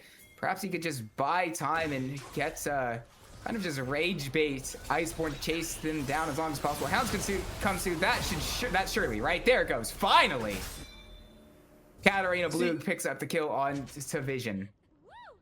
They heard your semantics about my kill a minute and said, "What if we just blew that out of the water?" That's real quick? Yeah. You know what? This is true. My bad. All right. Now it is unquestionable that we are in fact over a kill a minute. Yeah. Well, that was, I mean, great job by Vision of the Empire to actually kind of stall out that for a long time. I mean, he still dies, still gives up the kill. They're just ripping Baron. Wow, I was about to say, because he'd stalled for so long, they might not be able to do Baron, but they do it anyway. Oh, and Hextech ultimatum stolen away, makes a Blush a vulnerable target, but is able to live forever. Mega Inferno Bomb hits its way onto the Nefiri, but gets him closer. Not enough to kill off Blush. No jungle available for the side of Akuma. I mean, not for Akuma, KTX, for the side of Iceborn. They do finally kill off Blush. And so there's not going to be much of an opportunity for Akuma to start up this Baron with how low some of their health bars are. Never mind, Cherry just heals it back up. So not a very fast take. There's 25 seconds till Katarina Blue comes back up. So the point still remains that they will not start up the Baron. Interesting Baron start, I'd say. I mean, able to get a 1-for-1 out of it. They though not on committed one counters of teleport, which was odd. I mean, which was odd. Yeah, what I was about to counter, Mirai and counter will bait Vision of Empire forward. Grim Deliverance will heal him back up. Will it be enough to survive? No, it's not. Counter the one to get the kill. Grim Deliverance from Mirai will be committed to try to make this a 2-for-0, but Cherry enough damage to make it out. Flag, the drag not quite successful. Don't see that every day, but it will send Cherry to their grave. No jungler for the side of Akuma KTX. There is movement onto the Baron for the side of Iceborn. I mean, hard Baron for them to fight. They have the Lucian to take it, but they're still going to look to walk up and maybe poke them out. And the Inferno Bomb hit the mark onto everyone, but only at the edges. Seismic shot home damage completely removes Bill Murray. It's stolen! Oh my gosh, the bomb from Blush takes it away. But Blush at range, mid cool goes too far forward. So at the very least, double kill for Katarina Blue, looking for a third onto Blush. It looked very hopeful for them, but they committed a little bit too far forward. Okay, Hall hit by the bomb, and Hero play by Blush. All right, Blush. I was certain that Blush would have been killed off by Katarina Blue. Kind of got stunned from that. K-Hall was sticking around. I'm not sure why Vision of Empire is going to be gift wrapping a kill on to onto AK Blitz. Just for good measure. We gotta see. Yep. Flash. Yep. Flash stride breaker kill. Nice. Yeah. Nice. Yeah. What a hero play by Blush, who's been mostly kind of just farming along in the bot lane, throwing his Mega Inferno Bomb whenever he gets a chance, but steals Baron, kills the jungler after his team mostly gets. I mean, he would have been the last kill for the ace. And they get soul off of it. What a huge play by Blush. Yeah, Katarina Blue is unavailable. Sherry's up. I mean, we can say about not having Smite, obviously. Oh, there it goes. Okay, never mind. Yeah. I mean, they just stole the Baron with it, but I mean, they don't have the Mega Inferno to them. So. No. Well, no, it was. I believe it looked like it was the Q, like the bomb that's all it was. The Mega Inferno bomb was. Oh yeah. Really It was early. the Q. My bad. Yeah. I meant to say the range. So, that probably would have been better. Yeah. I mean, it was a bomb. It was an Inferno bomb. Just not a Mega. It's not the Mega one. You not know, the big one.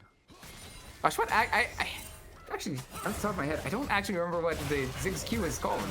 It'd be funny. No, this is my petition. Oh, Katarina Blue going to try to use the Hound's Pursuit. Gets in range onto Blush. Chunks him out immediately. No response from Blush possible. Now Chief in trouble. Will hookshot over the wall. Followed up by Katarina Blue. Will save himself for a little bit with the Sec ultimatum, but two of them make it a bit hard to see. Cherry in trouble in the midst of Mirai, the one to pick up the kill. 3 kills to the hands of Iceborn's ABGs. And without much in return, of course, mid-cool chunking out Bill Murray. Another threaded volley, not quite going to be enough to break through the unbreakable. And with the split push going through from Vision of Empire, this allows Carrot's ABGs to open up the base of Akuma.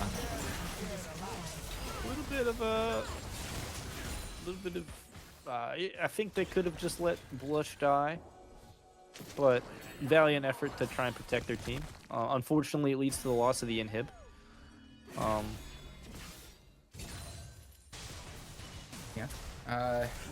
GA procured on Vision of Empire, though. That's kind of the silver lining for them, is that they were able to get the bot side tier 2, shove that wave, and then get GA for this next fight. That I guess will probably be, 3 minutes in the Baron. Yeah. I mean, I doubt it. If there is another upside forward side of Akuma, it is the fact that there is 3 minutes until that next Baron. When the inhibitor went down, it's only going to be about a minute or so without the mid lane inhibitor, in which an objective is up. So really not the worst possible outcome for them. Obviously not ideal, as it does see Carrot's ABGs up with the 4K gold lead, though at 32 minutes, it's not the most significant one. Especially with Soul God. Oh, going to be used, counter, going to be hookshot, stunned out of his jump. Chief will be the one to claim it. Yeah. Silas looking like he's collecting a free wave bot lane, though. It's not bad getting pushed down there, but I think it's just kind of a lull state anyways. It was more of a nothing really happens death top lane, luckily for Iceborn, because I mean it's 3 minutes to the next objective. They don't get a tower off of it. They don't get to invade and get any camps. So not the worst thing to happen for Iceborn, but certainly not something you want to see with a 3K gold lead. Yeah, but I mean counter's going to be back. There's still a minute 30. Yeah. I mean, again, nothing necessarily happens from it. We're chilling. Yeah, we went and killed them. We blew our ults for it. It was nice. On this Azure Dragon high-speed bullet train was 3K lead to ABGs. Importantly, as you mentioned, the Guardian Angel 2 Vision of Empire will have multiple chances to revive in this coming fight. The Mirai also, ending the Zanya's Hourglass completed, will be able to go golden if necessary as well. I wonder if Lucian should grab that too. That'd be fun, just to survive the Camille Ziggs thing. Maybe it's a little too grief. Cooking too much. My bad. Maybe. I mean, he's got a GA, so that's... Yeah, he's got the GA. But it's only 5 in a cooldown versus a 2. Yeah, true, I guess.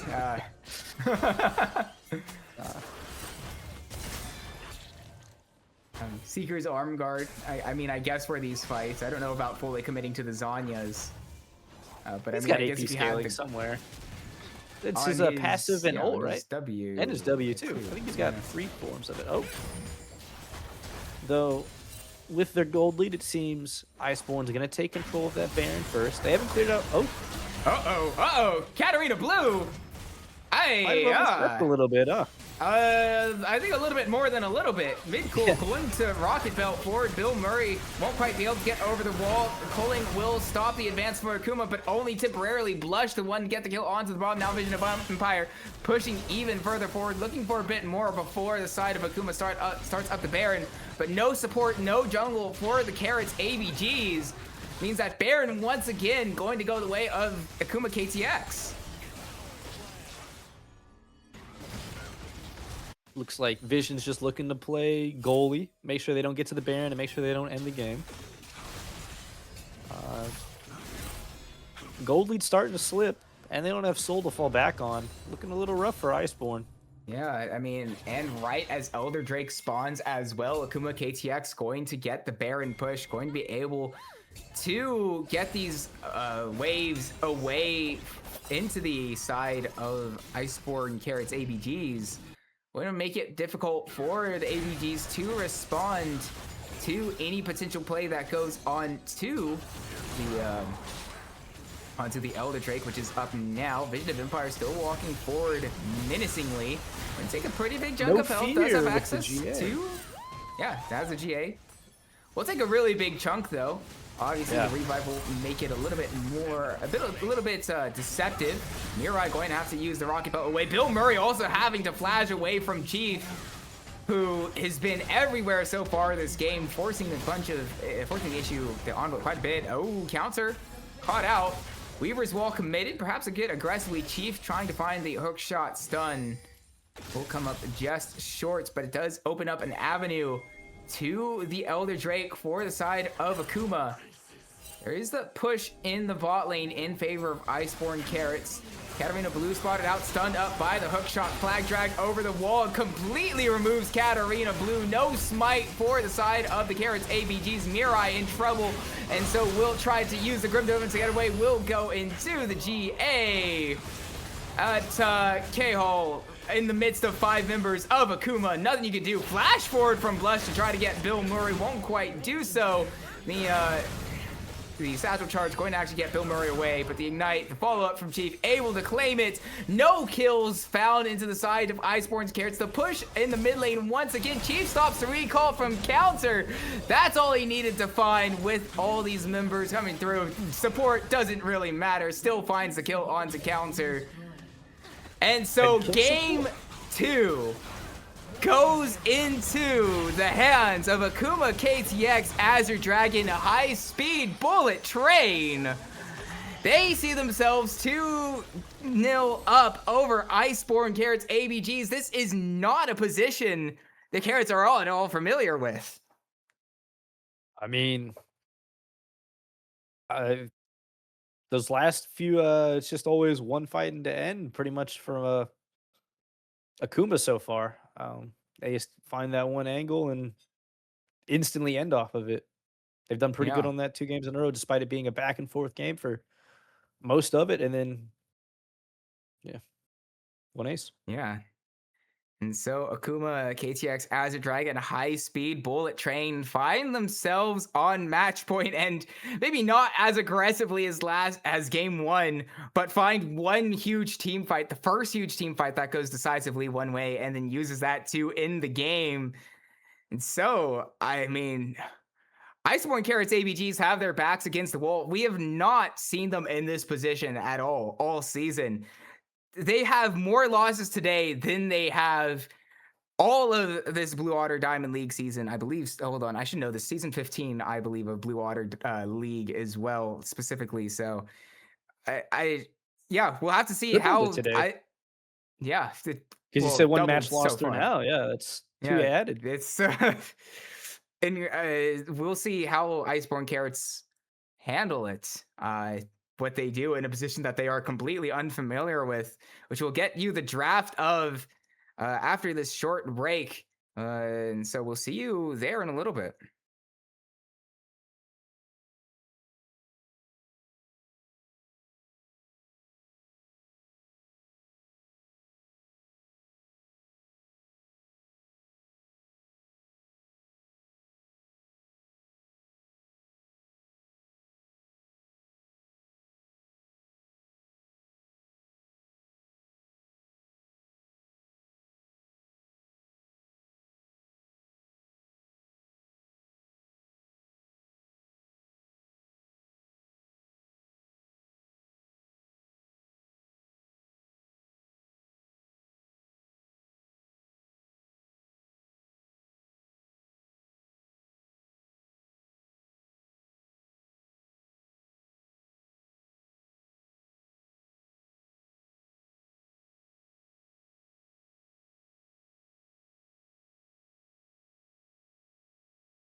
Garbage player. All right, all right. All right. Okay. Welcome back, Blue Water League. We're ready to go for Game 3 and the match point for Akuma KTX Azure Dragon High Speed Bullet Train. Now, coming into this series, there was a lot of like the thought, at least in my mind, was that it'd be either really quick from Iceborn or Akuma KTX could send us the distance, and then who knows from there. I don't think anybody, or at least for the most part, I don't think really anybody considered the fact that Akuma sitting on match point after the first two games as a really genuine option, but here we are. Yeah, I mean, really back and forth games for game 1 and 2 just go in the way of Akuma, so it's not like they've been really dominating these games. They've been very close, kills traded every minute, even, so just lucky with how the ace goes in their favor, or maybe draft planned it, who knows.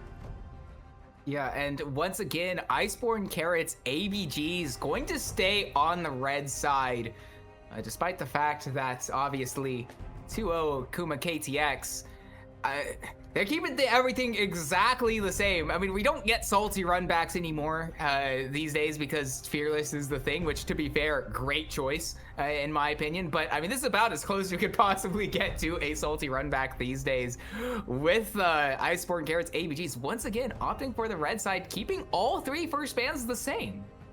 Yeah, nothing's changed. Yeah. Oh, Ash first pick. Interesting. Okay. Changing it up. Everything's maybe open. not. Yeah, could look to deny that pairing. It is probably one of the more broken supports on the patch next to Nautilus. Yeah, and also it is the bot lane pairing. I mean, it's so easy when Ash automatically applies slows and then the beat drop then guarantees a snare, or if you double cast it, a stun. It's pretty disgusting. But, excuse me, Senna picked up by the side of Iceborn Carrots. Go ahead and lock in Senna Nautilus. Talk about Baiting bot out. lane combinations. I mean, this is another one that's pretty iconic in its own right. Baiting out the, hey, go Seraphine. We got Nautilus just dive you constantly. Please go it. But is it enough to get through the fact where that's just a really lane-dominating Seraphine Ashe? Like, you have to hit the hooks to get through that. Not that it's, you know, oh, I mean, of course, responsibility on it's its okay. You know what? Yeah. Never mind. You know. Yeah, trade. I mean, come on. We're on the engage patch now. We're not even playing. Ooh, Shyvana. Ooh. Nice. I mean, with Silas gone, that makes sense, right? Biggest counter to Shyvana is the Silas to take the form, and that's fun. I like seeing a Shyvana. Yeah. You got a strong bot lane to go with it, right? To protect your camps. Probably just need strong lanes and let the Shyvana carry late. Is what I'd be looking for on the Akuma side. I'd probably look the opposite on. Oh, and they take the Darius before it can get banned. Oh, okay. Because this time around, I mean, that is what Akuma KTX has done every single time. Is go. They have gone for the Darius and York bans just to ensure that Counter doesn't get his hands on this champ. I did mention it in the draft of Game 1. He's 18-0 across playoffs on Darius collectively, so it's 2 games pretty disgusting. I mean, if you need a win now, obviously down 2-0, having your enemy at match point. Shyvana also a champion that, in terms of who plays this champ the most on side of Akuma KTX, it's mostly Vision of Empire who plays this champion. So even though there is that flexibility and it can go back into the hands of Cherry, in terms of who plays this champion, I mean, Darius, the early matchup into the Shyvana, get a pull, you can do some pretty big damage onto him. Pretty troublesome. Yeah. And not to say that Counter's been having a terrible time, but the lanes have not necessarily been going in his favor. No. That's probably due to the support and jungle focus on the lane. But giving him his champion early, probably a good idea. Yeah, especially when it is this Darius. And I mean, I know I've said it once already, but it's still 18-0, yeah. I mean, 18-0 is such a crazy scoreline. Darius goes in, not to die. Yeah, and you're smashing it's people. Disgusting, it's right? Yeah. I do believe also the one last week was just 10-0-0. Outright, just no assists. He just straight up was just like solo dunk it. Okay, I mean, just for good measure. But continuing on, no mid laners picked for the side of Akuma KTX, so they target out the Ahri and the Anivia. And Ahri especially important since mid cool pretty good on this champion, as well as it just being pretty meta. But Akuma KTX going to target the jungle pool of Katarina Blue just a little bit more as well. Pantheon going to be the jungler for the carrots. Is Malphite? Would you go Malphite here? It is a potential option. There's a lot of AD. Really good to Darius, too. Iceborn. Yeah, I mean, well, it's more of a negating pick into Darius. I wouldn't. Okay, I mean, all right, do it. Okay, slam all it, right. slam it. Vision of Empires, Urgot. I mean, we've got these two people on the champs. I'd say the Darius a bit more iconic with Counter, considering how they've done on the Darius so far these playoffs. But in Vision of Empires, Urgot's also up there in terms of performance. Game 5 last week against the Jellyfish Jammers, pulled this out. I mean, there were a lot of performances on there. The main one obviously was Chief's Bard, but the Urgot was also a pretty sizable factor into that. And also the Twisted Fate for mid-cool as well. Another one that he's played quite a bit of, so got a lot of comfort from mid and top for Akuma KTX, but Azir will round out the Iceborn Carrots ABGs roster. Looking like we're looking for picks on the Akuma side, and then the Iceborn, we are looking to 5v5 smash. Got some strong lanes with push too, though. Excited. Yeah. And the Darius and the consistent damage and healing from the Azir and Senna is quite a lot. And also Senna, I know she's taken a few nerfs recently, but once Senna hits 2 items, it's just such a disgusting champion. No real weaknesses, I feel like. Strong early, strong mid, strong late. Yeah, which is why they're never getting to the next patch. I don't know if strong early is necessarily. She's got a pretty decent trade early with DFT. With the Oh yeah, I mean it's decent. It's not bad, but like. I mean she's not gonna like fight you level 1, but like the poke with the range and the Q. But it's not the weakest early game considering how strong she becomes. It's like exactly, it's not like a Smolder level 1 or yeah. It really is the only one that comes to mind, I guess, because Sivir's Yeah. level 1's kind of disgusting too, huh? Yeah, her level 1 is if Yeah, after that, it's a little, level 1, no minions. You could like throw out a few boomerang blades and then run out of mana and then go, oh whoops. Yeah. Well, I mean, if you have, you just walk at him, lethal tempo, just right click. You know, I mean, You could say that for cheese some any. kills. You could say that for any ADC though, really. Right? Is like any. That's fair. Yeah. Yeah. So Craven's I don't really know if that's Yeah. well. Ugh. And chucks you for a quarter of your health bar, then throws another axe, and there goes another quarter of your health bar. But no, I mean, in all seriousness, though, Iceborn carrots ABGs. Obviously, the Senna is the big focus, but I mean, Azir, plenty of, oh my gosh, adds plenty of team fighting potential as well. But I mean, we won't have the Twisted Fate Pantheon like we saw out of that Game 5 from Akuma KTX, but I mean, they were able to team fight on a pretty unconventional team fighting composition in that Game 5, which was an absolute classic for some good reasons, some not so good reasons.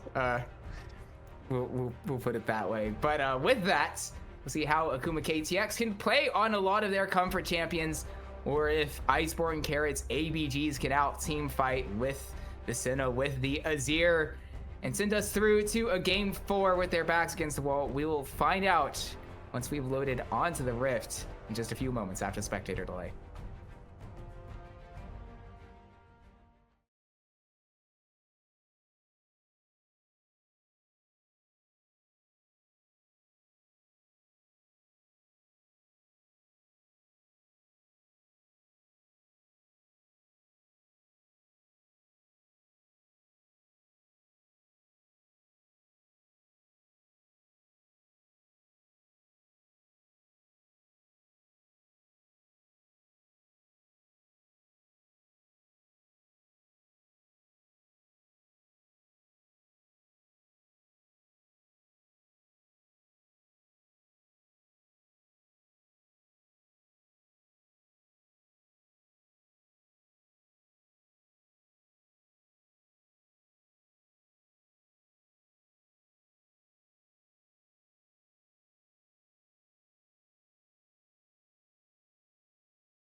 Okay. And we've loaded onto the Rift for what could potentially be the final time tonight here in the Blue Otter Diamond League Finals. Akuma KTX high-speed bullet train. Azure Dragon high-speed bullet train. Find themselves up 2-0 in a pretty unexpected fashion for this series. But this time around, the main thing that's on hand, counter on the Darius, going for the exhaust. Interesting exhaust pick. I told my roommate earlier today to go that in a solo lane, so over Ignite. So maybe not as interesting as I should be by it, because I think that's just an overrated summoner. Exhaust and Ignite. We'll get a test to see how that one plays out for Vision of Empire and counter in the top lane. A perfect example of it will be coming through. Unfortunately, that slow is looking good for Chief, but forgot he is level 1 Leona, who presumably went the queue and had no chance of really capitalizing on the positioning of the bot lane of Carrot's ABGs. And yep. Thank you, Cthulhu's. Getting us that confirmation. Honestly, not bad trades by the center here. Kind of coming up on HP ahead. A little bit of symbolism in the jungle. We have Dragon Slayer Pantheon versus Shyvana. Oh, take that as catch. you will, but it might be a guaranteed game 4 at least. Yeah, I think the synergy on that one. I think you're right. I think we just go next right now, right? Just like don't even play this one. Yeah, I mean, just go ahead and like this. Yeah. Katarina Blue understood the assignment perfectly. So red draft perfectly, knew exactly what skin to pull out. Well played. Hard to finish this one out. Yeah. So as we see opposite sides of the map getting pushed, making a little sense. Darius has a lot of advantage level 1, especially with the exhaust, and Ash Leona should be stronger than Ascena lane. Absolutely, yeah. Feeling quite all right. Though an relatively early recall from Cherry comes through. Also from Katarina Blue. Katarina did a 3-camp recall as well. Yeah. But that was a 4-camp recall from Cherry. That one's interesting. I've not seen that before. Yeah. Speaking of Cherry, honestly, might have been a good idea, because look where the Darius is. Yeah. Honestly, I guess they're just assuming you got a cheater here. Okay. Yeah. But they will get the knowledge that the blue buff. Oh. Still sticking around. Uh-oh. Found on Cherry. It's not a cheater recall. Pulled back. Going to pop the extra speed, forcing the flash away from Cherry, but does follow with his own. Another Q going to hit by onto Vision of Empire. Exhaust drops onto the Urgot, but with mid-cool roaming up, golden card comes through. First blood into the hands of Vision of Empire. Shield Bolt will find the stun, but Chief, Shield of Daybreak, stun in reverse. Flash forward from the Nautilus enough to be able to get the kill over to Katarina Blue. Bill Murray going to ensure that it gets traded 1-for-1. A lot of shenanigans level 1. Oh yeah. No as expected spells from these teams so far. A lot of summoners blown. Four flashes committed before the 4-minute mark, only from the side of Akuma KTX. As expected. Yeah. That's what you don't expect that one going into your league games. You don't expect there only being 3 flashes on the map by 4 minutes. Honestly, I'm surprised there weren't 4 kills in 4 minutes. The way the games have been going. Oh yeah, we need that kill a minute mark. Right, true. Yeah. It'll come later on the dragon fights. I mean, good look by Katarina Blue in the bot lane, and probably a little greedy by counter to try and disrupt that clear. Though it is really behind for Cherry. I guess not really behind, because after they take those camps, they're kind of even. But I do not believe the Gromp has been taking it, so there's still a level 1 Gromp on the top side. Yeah, and it's been a very hectic first set of clears, but we'll see Katarina Blue coming up to the top side. Vision of Empire still has his flash, Counter doesn't. Shield Vault going to come through, dash away, pull back. Vision of Empire holding on to his flash as long as possible, won't even need to use it on the gank. He's feeling quite alright for himself.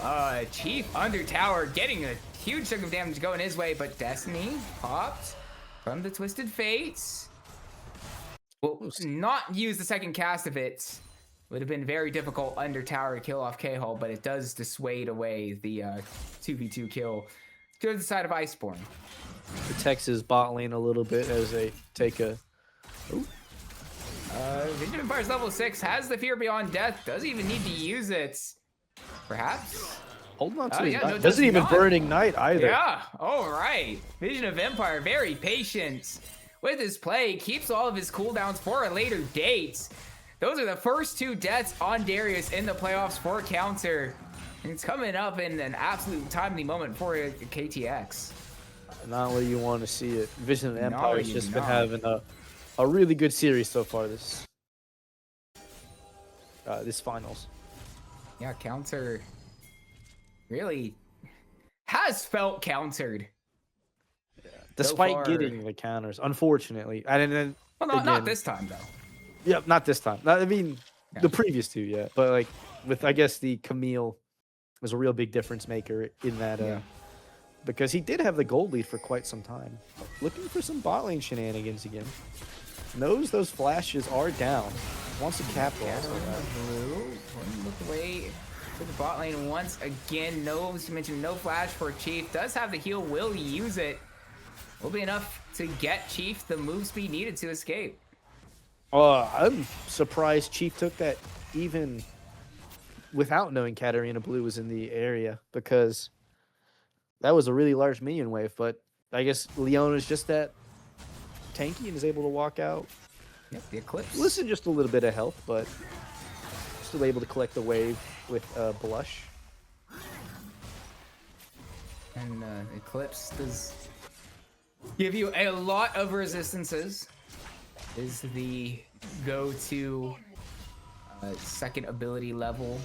The moment you These said days Eclipse, on Leona. I was thinking of the like the Blood Song Eclipse Leona build. And I was like, she has it already? Holy, this game's over. Yeah, full item for the Leona at 8 minutes.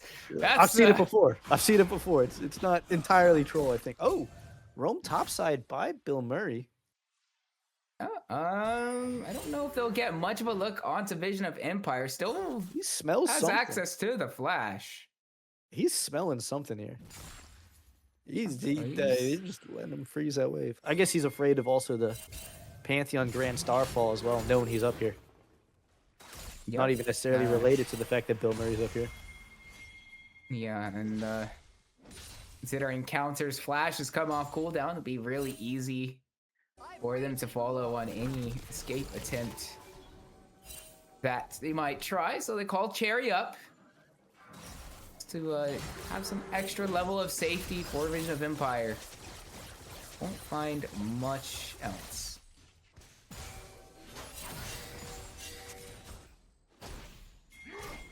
First strike still yet to have been taken. Relatively, as far as like the games have been going, this is the least bloody so far. I know, only 3 kills in 9 minutes. I mean, what are we, guys? We need to just Yeah, come on. We take our meds before the game. We're supposed to be loaded up. Where are our random coin flip fights? It's almost like Akuma's KTX is on match point or something, and throwing away your season on a coin flip. No longer is as Yeah. fun, Maybe not as palatable for Iceborn carrots ABGs. So we'll get the alert that the Void Grubs have been taken by the side of Akuma KTX. Katarina Blue in the bottom half of the map could potentially try to maybe just try to find a play onto the first strike. It'd be a very late first strike, or it is going to be a very late first strike. Should Katarina Blue take it, but regardless. Has the advantage in both side lanes. Might just opt in to take the Raptors again. Like every good general Katarina Blade and Mirai. They are calling Cherry down. Blush not going to have an easy time to roam up for this one. Zenith Blade goes in, drops the ult on to Mirai, has nowhere to go. So much CC. Emperor's Divide will get him out alive, and now Bill Murray in mid-cool will find a way, and Katarina Blue finds Sun, gets the flash away. K-Hole will be the first one to rise up, won't quite get the kill. Bill Murray pressing forward even more onto Chief. Another hook goes forward onto mid-cool. Stuck on the tower. Bill Murray not quite going to be traded back over. And so, Akuma, KTX, stick around a little bit too long. Find 2 kills going back the way of Iceborn ABGs. Gotta take those Raptors. They lead to a lot of good things. Oh, and then they come to take his Raptors. Oh, Katarina Blue just going to flash away preemptively.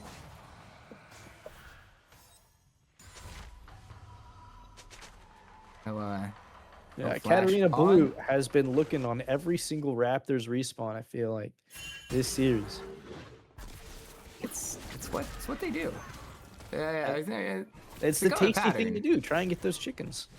Yeah, I mean, I'm a fan of chicken. Chicken is great for taste. Great source of protein. Yeah. Low cholesterol, or is it high cholesterol? That needs fact checking. I don't lower know. than red meat because it's a white meat. Well, right? I mean, that's not a particularly high bar to pass.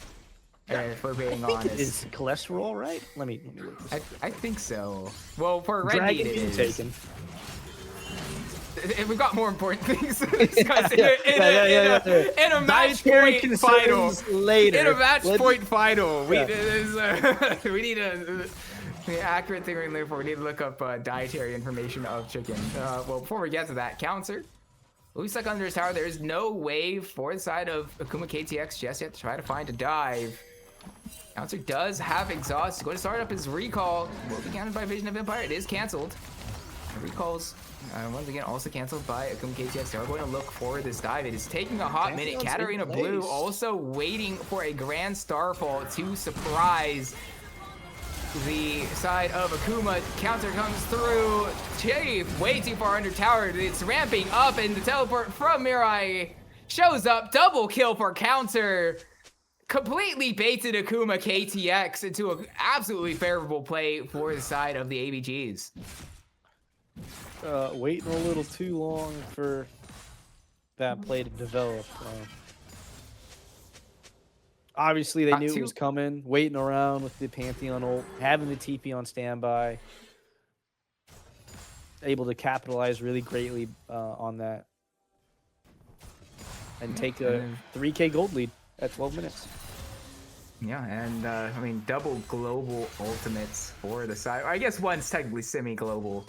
But with the Dawning Shadow and the Grand Starfall, it's never truly a 3v1. And with how much time it took, off to the field on the side of Akuma KTX, that Iceborn knew something, but ult from the Ash hits its way onto Bill Murray mid-pool. Got the yellow card prepared, and now hook no longer available for Bill Murray. Stuck in this bush, nowhere to go. Very comfortable clue picked up by mid-cool. Able to use their own global, get a pick there, and couldn't delete a little bit. Yep, brings it back to around 2K in favor of Iceborn Carrots ABGs, but it did allow for Mirai to push in the wave alone, solo, as the Azir.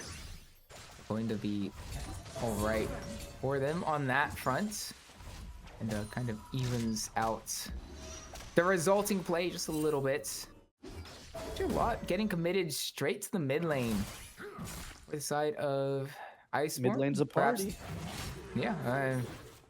Katarina Blue, obviously no access to the Grand Starfall, having used that earlier, but definitely potentially suspecting like something might have broken out there, even though in the end it was just preemptive as just safety measure. No. Who's most of this gold lead on, you think? Well, we get the confirmation for it now. A decent chunk of it is in the hand of Katarina Blue with a 3-0-3 scoreline. Definitely going to be feeling all right on that front. But also a gold lead for the Senna. as well as, and not only just from the 6 assists, but from farm as well. Yeah, just It's, almost 700, 800 gold lead on the that's Senna. pretty devastating. I mean, With the basically something you scaling never pattern. see. On Senna? Probably, yeah, on Senna, yeah. Mm. But he got the first. That's what I was saying. item Like the early game's not really punishable, I think, for this champion right now. maybe not punishable, but certainly not one where you're expecting to see a 10 CS lead. Oh yeah, you want to see an start to even. develop. Mostly it's an even state, right? Not necessarily a. Mostly it's slightly behind, but you've got your little ghouls that you pick. Oh, Grand Starfall going to be committed up to the top lane. Vision of Empire going to flash away immediately, but a pull back from counter ensures that this Urgot's going nowhere. Katarina Blue picks up their 4th of the game. Using this Pantheon pick to make their presence known early on the Rift. They're an early game jungler, and they're making it sure that it's known that they can affect everywhere with that Grand Starfall. Yep, and I mean, it is such a great ability to be able to just show up wherever, whenever you're needed. And, Armor pen too. Yeah. Love to have that. And yeah, because got that extra damage you can drop down onto anybody, make them vulnerable, and as armor pin, it allows the likes of your dares to come up, but the ult from the Leona going to hit its way onto K-Hall. Destiny comes through. Fury's also showing up. Shutdown guts into the hands of Blush. 4 committed to the bot side. Nothing K-Hall could have done there. Just using their picks wisely, getting that sideline, getting the shutdown on the Ashe, hopefully able to cut into that lead that K-Hall has a little bit more, and then it looks like they're fighting for the dragon now too. Gets the dragon as well. Down early. Smite goes away of Akuma. KTX, Bill Murray very low. Chief going to use the Zenith Blade to escape. Cherry exhausted. And will buy little time needed for Katarina to fly the first kill. Emperor's Divide sets up the kill for counter. Dawning Shadow gets the shield over. Double kill for the side of counter. Now Mirai over the wall. Clips the kill into Bill Murray. It's a clean ace. 2 Iceborn carrots, ABGs, triple kill for counter. He'd struggled at the start of the game, but he's found his groove. That's a scary Darius.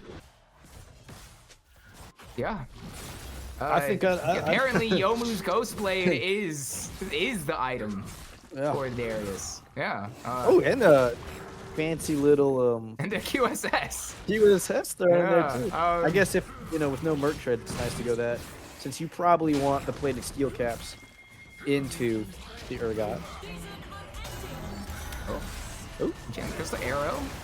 Going to find the stun onto K-Hall, but not nearly enough follow-up. Cherry going to go down now. Bill Murray, the one to claim it, would have liked that over to K-Hall, but they push forward even further onto Chief. Getting slowly tickled down, but it's more than likely going to be enough. And actually, Hook goes forward onto Blush. Flash from K-Hall, auto Q combo. Finishes off the Ashe, making it another 2 kills for Iceborn Carrots ABGs. 7K gold leads. Not looking happy for Akuma, but no. If you're cheering on Iceborn, looks like you're getting a game 4. And I mean, very likely at this point. Absolutely incredible game from Katarina Blue. Good recovery from counter as well. But I mean, this Pantheon just everywhere all the time, and it's a large part of the reason why that Iceborn are as ahead as they are. It appears the Dragon Slayer skin Dragon Slayer is the Pantheon. counter to Shyvana. This is true. Yeah, that's actually, like, take notes. That is what we gotta do. It turns out perfectly for Iceborn. Well, I say perfectly. It's not technically over yet. I mean, I'd call a 7K gold lead, and even in Dragons at 20 minutes, I'd call that almost a perfectly played game. Yeah, nearly perfectly played. I think the term I was going for is the over. The power of the caster curse. Okay. I mean, right, yeah. It's what we should it's use a made-up responsibly. legend. It's a made-up legend. See, that's what medics. Oh no, not oh shoot, which game was it happening? Either way, before we get to that, well, this just might be the start of the comeback for the side of Akuma. Mirai caught out. Shutdown goes into the hands of Blush, but they lose the mid lane tower as a result. I mean, nice pick again. That's what they need to be looking for with this comp. Picks on the side lane. But if they just get clicked on buttons-wise by this Iceborn team comp, it's a little rough to play. Yeah, especially when you find an isolated Senna. Will definitely go a long way to doing that. Cherry also is feeling quite miserable, I think, this game. Down 40 farm. Playing a dragon into a Dragon Slayer Pantheon. Yeah, no items. Oh, gets a camp. Never mind. Slight induction of dopamine, but still not too happy. But it wasn't the chickens though. True, it wasn't KFC. There wasn't good protein. Never mind. See, we need a better restaurant than KFC for the chickens camp, cause like you didn't like the Chick-fil-A suggestion, so I don't know. It's just something. I'm thinking, what other chicken places are there? I mean, Popeyes, I guess. You know what? We'll move away from the chicken restaurant We're discussion. too much on it. What's our center stack count looking like? It's probably pretty good. At 56. Yeah, I mean, 20 minutes. Yeah, uncontested farm, Leona support, 10 assists in a lot of fights. We're looking at 56 at 20. Not bad. Not bad. Baron started up, and Cherry is on the bottom half of the map. We'll look for the Dragon trade. But as only your second Drake of the game, third Drake of the game overall at 22 minutes, by the way. I mean, can they really contest this Baron? Like, they're down 8k gold, right? They don't win the team fights. Like, the only thing they should be looking for is that Dragon and that bot lane tower. I mean, just what is it, luck of the draw? Or actually, it's not even luck because they just lose everything on the map though. So maybe they just need to force it. Yeah, no mid tier 2 tower, no top lane tier 2 tower now as a result. Didn't even get the bot lane tier 1. Yeah, it's not great in this game for Akuma KTX. Obviously, they're allowed to have I mean, they're up 2-0. Just looking. Yeah, they're allowed 2 games. They're allowed 2 games. Yeah. And this might be the. This is though like the only stomp so far, right? Because those other Thank you, 2 games were for the look over at the bot lane tier 1. That was a good move of the camera, and appreciate that. It stayed up too. Yeah, no, they didn't even get the bot lane tier 1. They're still tapped. Yeah. No! I think it had 785 health, 765 apparently. Oh no! Yeah, that is the right response. Chanticle's arrow goes on to Katarina Blue. Chunks them down to not even 50% HP, and that was before the Dawning Shadow came through. So, yeah. Not ideal. Bot lane tier 2 tower. Going to be in short order to the side of Iceborn Carrots ABGs. And the continued push and siege from Iceborn Carrots. Outside of a heroic play at this very moment, they've got all 5 members in this bot lane. Can't even find anything there. I think it's a very hard game for them to try and come back, and we'll just have to try and get a pick on Katarina Blue and collect that bounty. If they... Even then, Katarina Blue, not all that easy to kill. Oh, not hard to kill at all. I mean, has the Sterix. Oh, also has the the late game item pots that give you stats. Elixir of Iron. Yeah, Elixir of Iron. Just sitting on it. Yeah, just in case the fight breaks out, to just pop that any time and become even that much more difficult to kill. So Might look for a 5v4 bot lane here while Azir takes the mid. Maybe not. I mean, with the 9k gold lead, or I guess 8.5, it's a little bit hard to even look for that. So yeah, it is not ideal for Akuma KTX. Iceborn, don't need to force anything. There isn't anything on the map to really fight over. Next Drake spawning in 2 minutes. It is not the Infernal Drake as the icon would suggest, because despite the fact that the Hextech and Kimtech Drakes released, what is it, like 4 years ago now? Something like that? I think so. Still, like 3 or 4. The points remains that it's been quite a few years and we still don't have the appropriate icons in the spectator by default. So, indie company. What do you expect? Yeah. Over under on us getting, what's the over under on us getting icons in the spectator for League 2? For League 2. Yeah, but like for the next client, because it is overhaul, right? That's what they say. But I feel like they say that once every other year too, for like the last like 5 years or so.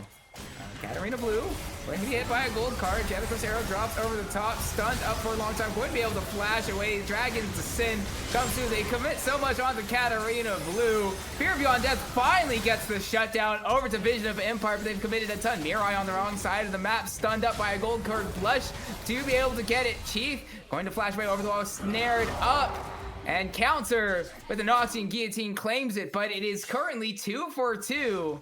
All things considered, not a bad result for Akuma KTX. Yeah, I mean, you get the 1k. Like, they might get a little bit more gold card points. That's Bill Murray. The shield comes up, barely survives. Now, K-Hole pushing forward. Might try to find a little more odds Vision of Empire, but thinks better of it. They're cutting to the lead. Pretty great. And I mean, they're not going to be able to get the dragon off of it, but that's able to get a little breathing room. Game doesn't end near as quickly. I still don't think I mean, it's pretty much what they have to look for. I think that 5v5s are still not in their favor. Yeah. Even if they get gold on themselves, like it's really hard to play those 5v5s against an Azir Senna, right? With the TF Ash. It is the picks they're going to be looking for, but if they could get that and maybe get a couple more of those tier 1s, they're looking a lot better. Well, Drake started up by the side of Iceborn. And not going to see a response from Akuma KTX, understandably so. That is good news, despite going even in that, I mean, the good news being they have 2 dragons so far. They can delay it. That's what I meant to say. Like, they have 10 minutes before they need to fight for soul. And it's not even like the best soul. I mean, I guess if they have Senna mates, actually, it's probably a pretty good soul. But it's not like the best soul that they could get. It's not like a Hextech or a Cloud. So Baron now, ready to go. No, I mean, there's a lot of attention shown by Iceborn ABGs. Looks like they will contest this. Going to start it up. I mean, there's nothing on the map for them to go after. Else onside of Akuma. Bill Murray getting tagged by the Enchanted Crystal Arrow. Cherry targeted by the depth charge. Want to find much now. Destiny comes through, trying to find a way to the back line, but Chief too far forward. Counts as the one to claim the kill. Destiny won't come through. And so Iceborn, Carrots, ABGs look to press forward. They're not even going to try the Baron. Going to try to end. Double kill gets in the hands of counter onto Cherry. And so it is only Mid-Cool Blush and Vision of Empire left standing for Akuma KTX to be able to keep this game alive. Hook from Bill Murray, not going to hit the mark onto Vision of Empire. Inhibitor now down. The gold card ready to go. Mid-Cool maybe trying to find an angle. Won't quite get it. Pull back onto Mid-Cool. Exhaust drop down onto Blush. All the while, Vision of Empire completely removed by the other members of the Iceborn Carrots ABGs. Chief is back, but Leona is not going to be being able to do much to turn this game 3 around. Iceborn Carrots ABGs keep the series alive and send us to a game 4. I mean, Absolute stomp. Yeah. If that game had been the first one in the series, that's probably been what you were looking for with the only one map loss in the whole entire split. But I mean, truth is, Akumba's still up 2-1. So we'll see how game 3 shakes out. Really great game by Katarina Blue. Very effective use of the Pantheon. Counter fell behind early, and because of those Grand Starfalls, was able to get counter on his best champ to be performing pretty well. Yeah, and it was definitely looking scary a little bit there for counter up in the top lane, but ends up 9-2-3, performing on the Darius that we have come to expect. It obviously not going to, unfortunately, end the playoffs with 0 deaths on this champion, but still a valiant performance nonetheless in a very excuse me, gosh, worst possible time for that. There's what's I saying? Much needed game 3. I got distracted by my own bodily function. Oh my gosh. I think you meant much needed game 3, right? Because I mean, if they didn't win this one, yeah, they're out. So yeah, counter needed to come in with that Darius and absolutely smash it, which he did. Think much like that jungle top duo, huge to this game. Bill Murray also roaming on the Nautilus added a lot to that to make it a very convincing game 3 win, which should give them some momentum going into game 4's draft. Which we will see in just a few moments. We'll be bringing that to you after this short break. So see you in a little bit.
We are back for Game 4, or the draft of Game 4, between Iceborn Carrots ABGs and Akuma KTX as you're dragging a high-speed bullet train. Iceborn Carrots still with their backs up against the wall, having lost the first 2 games, but that Game 3 performance at King was outstanding. Just I mean, they perfect. kind of slammed it. I'd say game 3. Ice was able to shake off the fact that they lost the first 2 matches, respond beautifully, and just dominate the map. Yeah, and so showing a lot of preference for red side between these 2 teams. Akuma KTX moving over to the red side for this one. They're going to want to pick up counter pick for themselves. We saw what Vision of Empire could do with it, at least early on, before there was a lot of jungle involvement in that top lane matchup, in which Katarina Blue, in fairness, was really strong in that last game. But how strong Vision of Empire in that 1v1 generally has been throughout the series, definitely what the angle that Akuma KTX are looking for. Yeah, I mean, definitely showed that counter does not win the first pick investment. Yeah, it was not banned away this time by the side of Akuma KTX. Instead, opting to ban the Aurora. And so with that open, Ambessa insta-locked by Iceborn Carrots ABGs. Is definitely one that Katarina Blue plays a lot of, so they'll be really happy to be able to get it for themselves. Yeah. Also a great flex. Can technically play 3 roles, though I think it's better in top and jungle. Yeah, it responds with the Corki.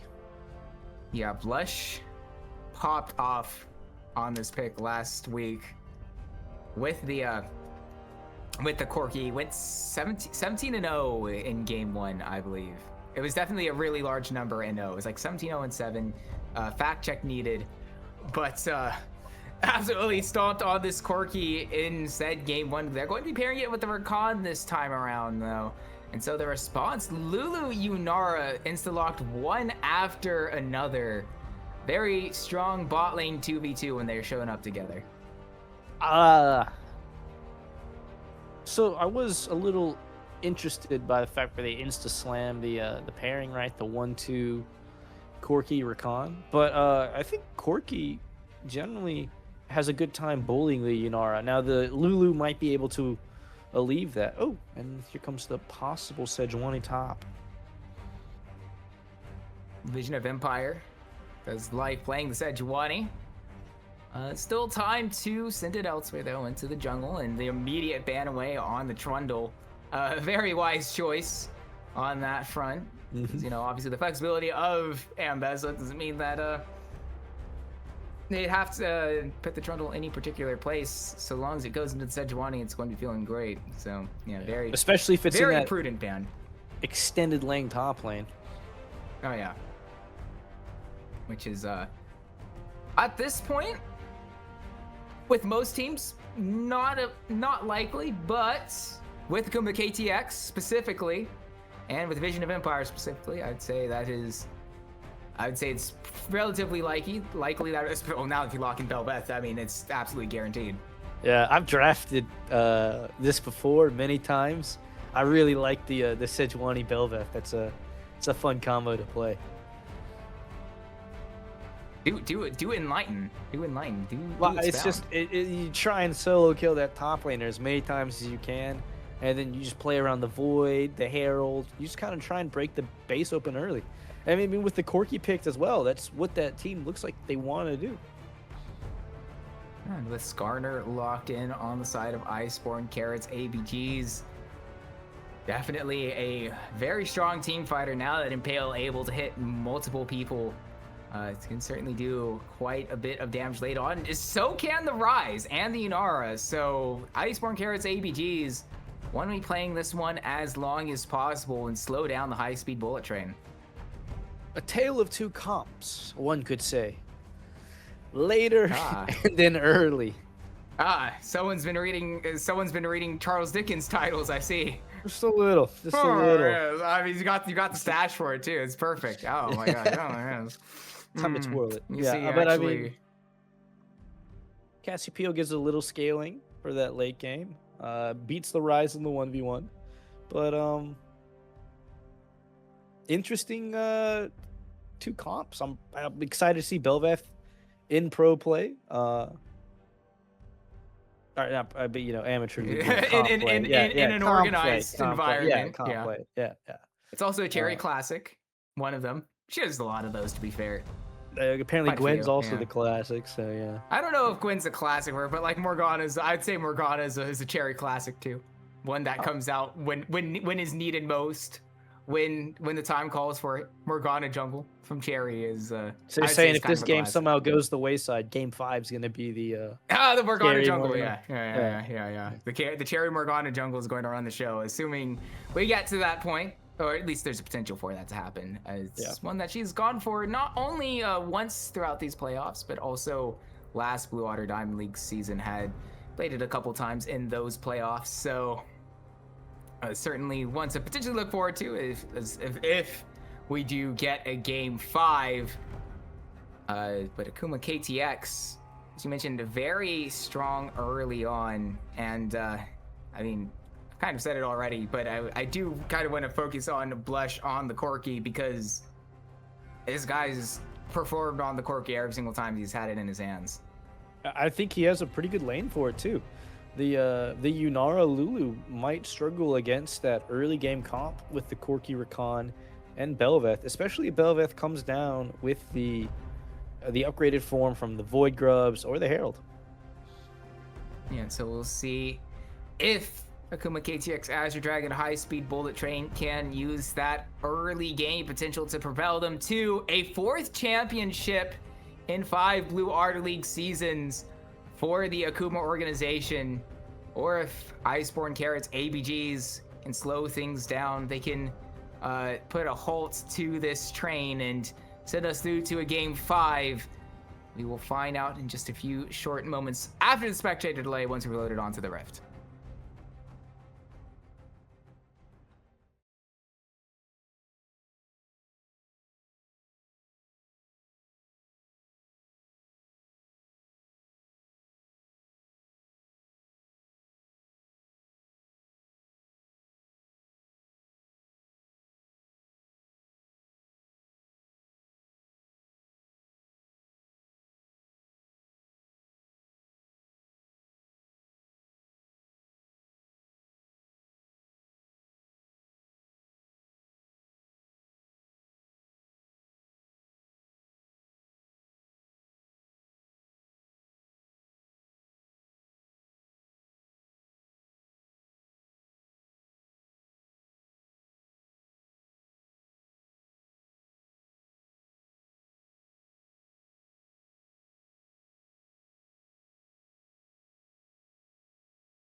convenience. Ooh! Welcome back to the fourth game of BOL Diamond Finals. It appears we have Summoner's Rift. World War I Corki versus Yeah, Iceborn. it's a great name for it. Yeah, I mean, I was gonna say the Spawn. another name for it, but I mean, it it's wasn't called Red Baron historically Corki. correct. But I dare I ask? nah.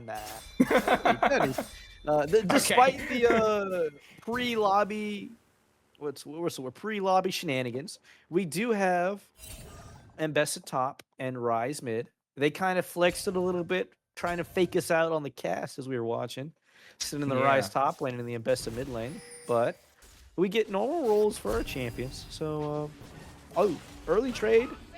Ooh, great Just hits knockoff. the mark, but Cheap going to have to retreat back further out. Heals traded and barriers as well evenly. So slight push advantage though to the side of the bot lane of the Carrots. Not what you'd want to see as the Corki lane, that's for sure. Especially into Yanara. She does come up a little bit more online or later. You know, has a lot more staying power, I guess would probably be the better word, because she scales better than the Corki. Not that the Corki doesn't scale, just that she has way more damage later as opposed to the Corki. And obviously with the Lulu alongside, we'll be feeling quite good. But the early CS advantage, not exactly what we expected at all from the Corki into the Yanara, but like especially Blush's Corki in particular is one that I know I hyped up, and Yeah. I might be looking a little bit silly now for doing so. I'm surprised by the Dorn's bow on Corki. Nah, I don't play too much Corki, so I wouldn't know. But I would feel like he doesn't get as much value as the attack speed as he would the HP from Doran's blade, or like maybe. Yeah, I'll go with that. Yeah.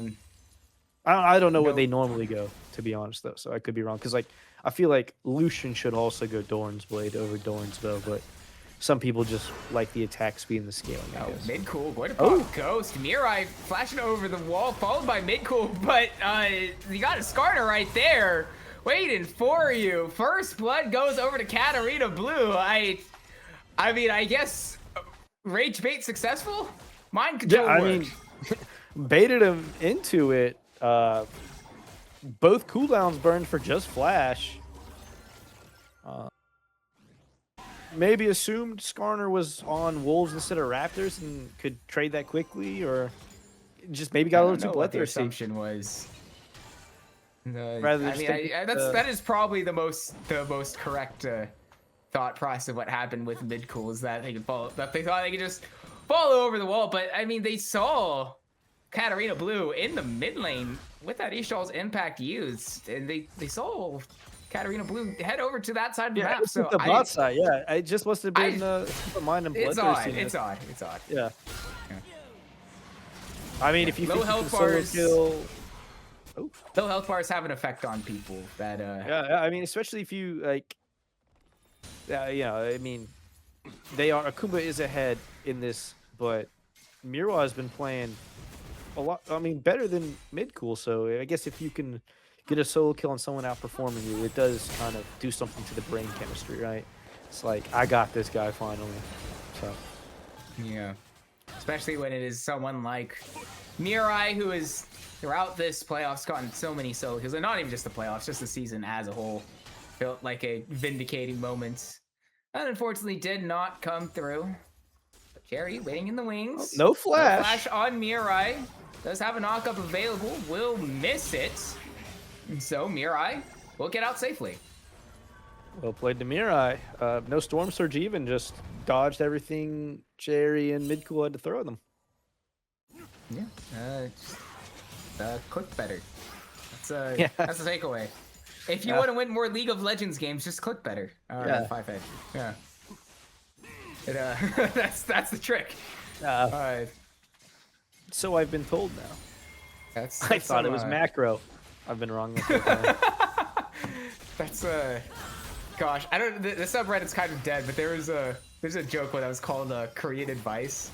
It was a League of Legends stuff. It was just full of stuff like that. And hold on, we got another one. Mirai hitting level 6 first. Has the damage. Makes it 2-0 to the side of the ABGs.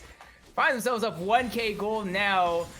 And this Rise getting a kill and assist early on is going to be scaling up really quickly. Well, yeah.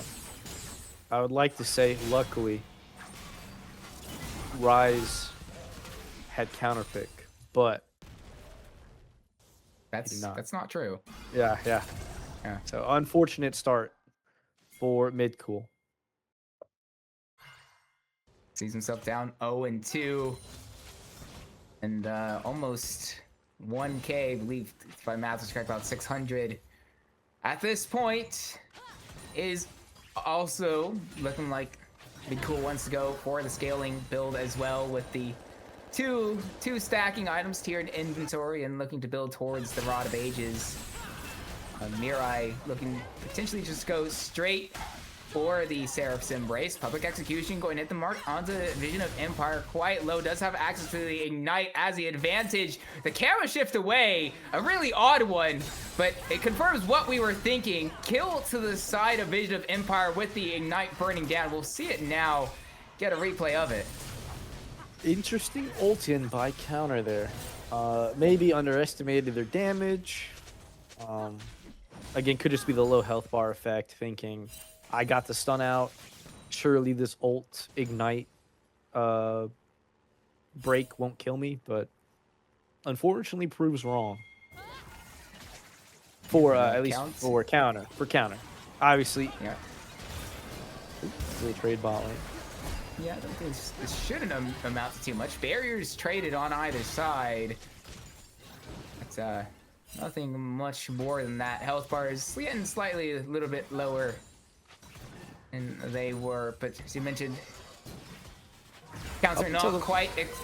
No, yeah, go ahead. Oh, send oneself committed by K-Hall. Blush just going to Valkyrie away. Decent amount of damage, but still sits at about half HP. Oh. Evolve, or I guess Blush. Yeah. Upgraded W really makes that lane hard to play. Okay, well, even at the first level, that is a surprising chunk of damage that went down onto Blush. Yeah, not even had enough time to put 2 points in W yet. But I think some people max E first. Really just depends on how you want to play her. Maybe most people do that. Either way, we've got a gank up to the top side. Stun drops. Easy knock up for Cherry. Counter still has quite a few dashes on the Ambessa available, so we'll be able to get out before Cherry can find the kill. Low health bar should guarantee these Void Grubs, though, giving... Oh, still looking to trade. Which should give Bel'Veth her true form. Yeah, and looks like they're still going to try and contest this. Yeah, Bel'Veth with the Lulu sent up on the side of Iceborn. Carrots. Oh, Midcool spotted out, chunked down even further, but Flush whole bot lane rotates now up. Arriving. All 5 members of the side of Akuma KTX moving to try to get Cherry her upgraded form on the Bel'Veth, but the one grub was traded back away, so we'll be all right in the end for. After the first grub, I feel like it's kind of unnecessary to rotate him up there. Unard is just getting free farm down here, free plates, and it's very strong ADC to have once you have Lulu as well. And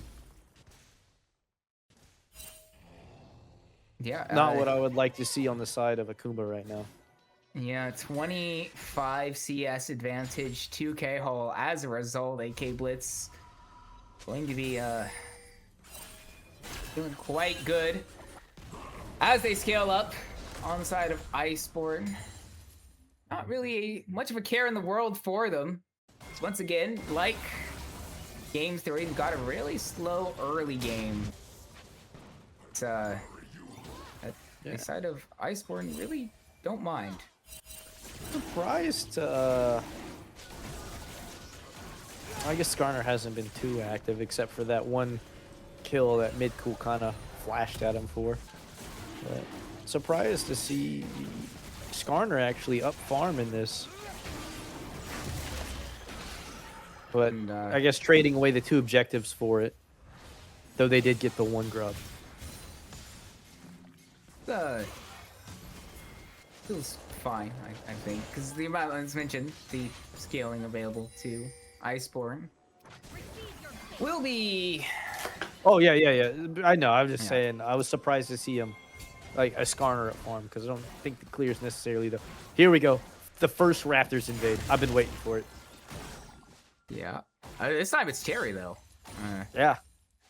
Yeah, it's not a Katarina Blue doing the heist of the. I'll just stick with the KFC. I mean, what would you steal from KFC? Well, Mirai in trouble now. Knockup not used by Cherry just yet. Dashes forward, still autoing away, holding on to it as long as possible. Will miss out finally as it's used mid-cool. Going to try to burst out, Petrifying Gaze hits the mark onto a collapsing Katarina Blue. Charm finds its way onto K-Hall with the swiftness on the bottom side of your screen. Mid-cool flashing forward, gets the kill onto K-Hall. Another Q hits the mark, but the Impale finds its way onto 3 from Katarina Blue. Flashing forward for more. Eventually, Chief goes down, surely not quite, and actually they back out far away enough. Blush will take a rock to the face. It won't quite be enough to find the kill. Vision of Empire, all the while counter finding a solo kill onto the Sejuani. It just looks like great buffer. That what a tagged. buffer. Okay. All right.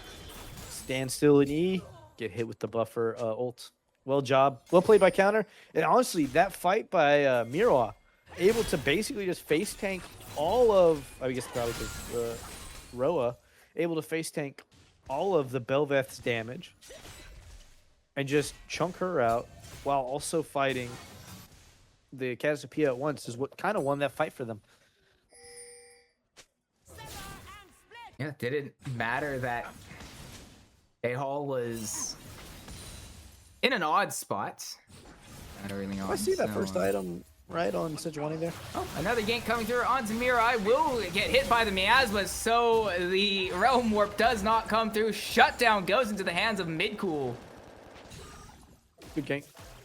Way to still abuse that flashbang down. Was unable to do it the first time, gets it the second time. I just want to... We should probably address the items in the top lane. Eclipse, I think it's pretty standard on the Mbessa. Got a Rylai's first Sejuani. That is a Riley's first Sejuani, yes. All right. Yep. All We right, will we'll mention it and then say nothing else. I don't know what else to say about it. It gives Sejuani slows that she already does she has, not I'm already pretty sure. have that she already has, I'm pretty sure. accomplished with that? Yeah, I don't know. I'm trying. It is a fact. I feel like that is what the item does. I assume the reason that is what it do, Yugi. Yeah, she hits an ability. It is. I think she already has CC on like every ability. I assume the reason she does it is because she wants AP and wants health, because she's gonna go a Dusk and Dawn kind of AP bruiser build. However, I think this is the same with like a solo lane Mordekaiser or something. There are better AP bruiser items. Like I think every other bruiser item will give you more, and like you already have a ton of CC where you don't really want the Rylai's. I don't know. This is just how I view it. I don't really like it. I don't want to harp on it too much. I just noticed it and thought it was an interesting build. It's certainly a build of all time. However, Vision does run the Sejuani top with Comet a lot of times in solo queue. So, and wins on it quite often. So maybe they know something that we do not. And Maybe. probably do. I'll give them the benefit of the doubt for now. Okay. Yeah. Well, Grand Entrance not quite going to hit its way onto Mirai, and so Rise is quite comfortable in the end. kind of sit, and wait patiently. It's been a relatively slow game in comparison to what we've had so far here in Blue Water Diamond League Finals, only averaging a kill half a minute. It feels illegal to how how it's been played so far. Yeah, but that very much, I feel like that very much favors Iceborn Carrots ABGs, especially considering that they find themselves up in gold with a lot of champs that will scale up and just be much stronger in the end anyway. You have the Wall of Skarner, you have the Rise, you have the Lulu, you have the Yunara. Yeah. And all of those guys will be doing more at 30 minutes. So we got 15 minutes until then. But quick math, unless of course Katarina Blue going to try to find a way in onto mid-cool. A public execution going to hit the mark, dodging out the petrifying gaze from mid-cool. Katarina Blue picking up yet another kill, but K-Hall caught out. A great knock-up to stop the advance of Akuma KTX, but it is eventually finding kill on to the ADC of Iceborn. And now Mirai gets the kill on to Flesh, pressing forward. Cherry burst down, double kill into the hands of Mirai. Chief and Vision of Empire trying to escape. Realm Warp comes through under the tower, but those themselves are quite low. Perhaps a bit too aggressive. Knockup from Chief finds way onto two. Counter continues further under the tower. Iceborn, ABGs got what they came for, pushed their luck a little bit too far. They only lose one in the process, though. They'll turn back onto the Drake. True. I mean, I think Rise just wanted to watch his team die, throw a little gold back, because that was a very ambitious ult. I'm actually surprised to see them try and contest this dragon, because Mbessa is already on mid wave, has the first rotation, right? You guys were not stronger. They have more gold in the enemy team. I think playing for the Herald here, getting Belveth's form, would have been a better idea rather than trying to contest this dragon. Yeah, and so now Iceborn Carrots ABGs find themselves up almost 2k gold. Get the all important. Katarina Blues picked up their chickens. It's the big one this series. Yeah, it's the one we care about. That's the one we've got so much focus on. Yeah. From Katarina Blue this time around, those blue side chickens. Actually, I mean, they get the 5-man this Herald, which I think Cherry's going to be a little... Oh, maybe caught out. I don't think nothing comes of that. No, there's enough mobility. Of course, unless Katarina Blue flashes.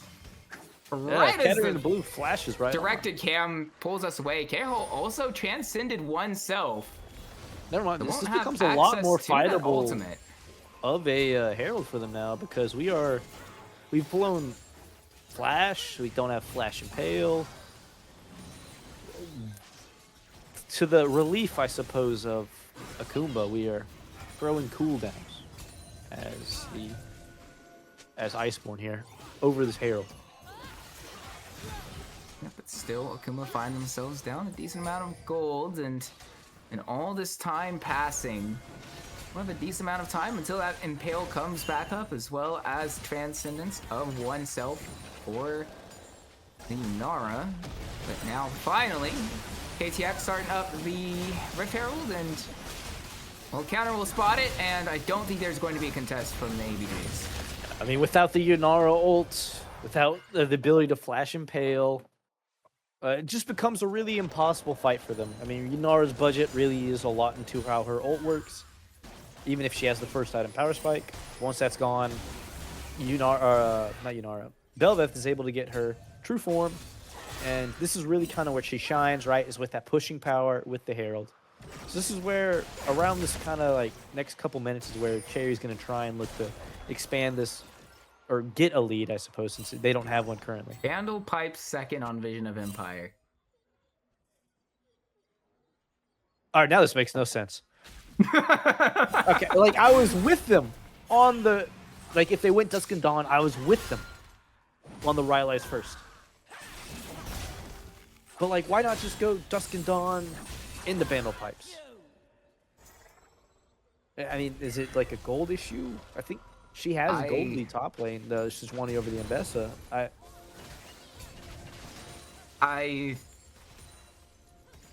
It's Vision of Empire has played the Sejuani top a lot more than I have. That's true. That's true. I gotta go. I mean, put it that I way. played it jungle though.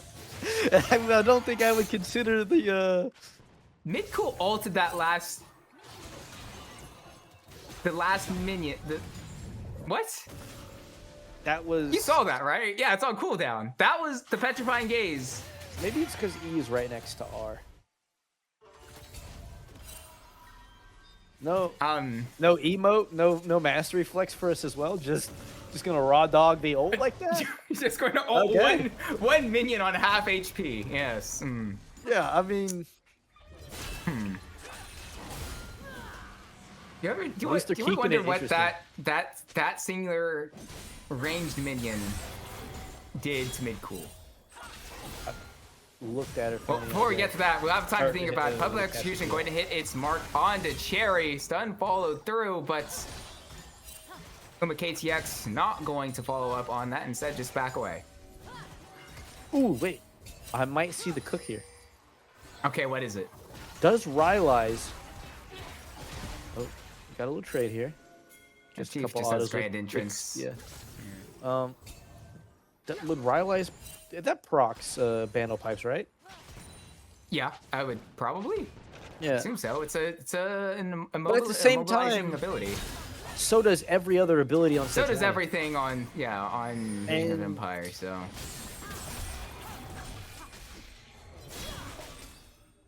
I don't get it. I do not get the Rylai's. I do not get the. I'm trying to like.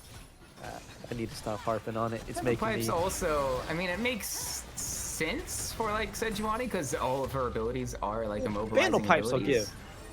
First turret just go in the way of Iceborn, but I understand the Bando Pipes. I do not get the Rylai's. It's gonna bother me. They're gonna go teleport down to the bottom lane from like counter. A lot getting committed for this third Drake of the game. Akuma is. They just need to really hard press this mid tower and just get these two towers down. Okay, they are able to charge. Won't quite open it up. They're doing their best to burst down the mid lane tower as much as possible. They will find it. So it is the second Drake for the ABGs traded for the mid lane tier 1 tower. That doesn't feel near as good. I feel like they could have committed more to that. They just kept trying to dance around on the entrance there when they should have just... maybe even they just commit the Rift Herald top lane instead. Because I think with that form that... Cherry going to use we're looking for a fight here. Escape.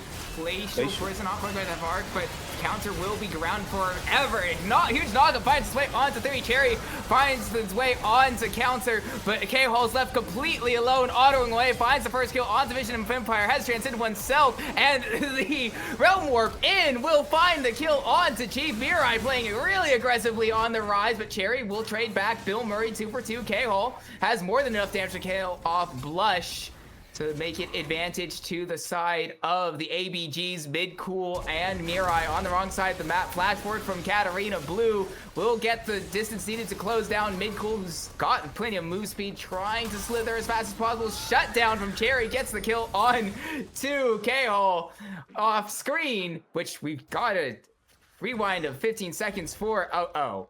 Okay, it's the classic ADC play of greeting for mid waves. Got it. Cool.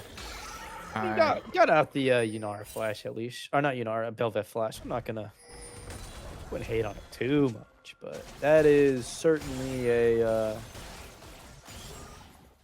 I don't know. I feel like we're indexing into a lot of fights that we shouldn't be as Akuma. And Iceborn's just absolutely smashing them as they should. Iceborn's doing a great job of winning these team fights. Like even with the quick pick on counter, just with the gold lead they have, they're able to get that back. Yeah, and so Iceborn ABGs up 3k gold at 24 minutes with a team composition that should be scaling a lot more effectively than the side of the high-speed bullet train. Mirai also halfway to his actualizer will be feeling quite good once he picks that up. You click one button and all of a sudden you get 1,000,000 AP and delete anyone you decide to kind of funnily glance at. Well, and this is before, like, Rise has already been doing a ton of damage. This is before actualizer. I am a little... Oh, there he goes. He just completed it. So Oh, okay. Never mind. yeah, I'm on afraid. recall. So If So, the Rise is in 3 my item game, rise. I am afraid of getting absolutely obliterated by this guy. Holy. Oh yeah. Oh, Oh, my yeah. goodness. 6, 1, and 4 on the rise. Up around 30 CS over mid cool as well. It's not ideal.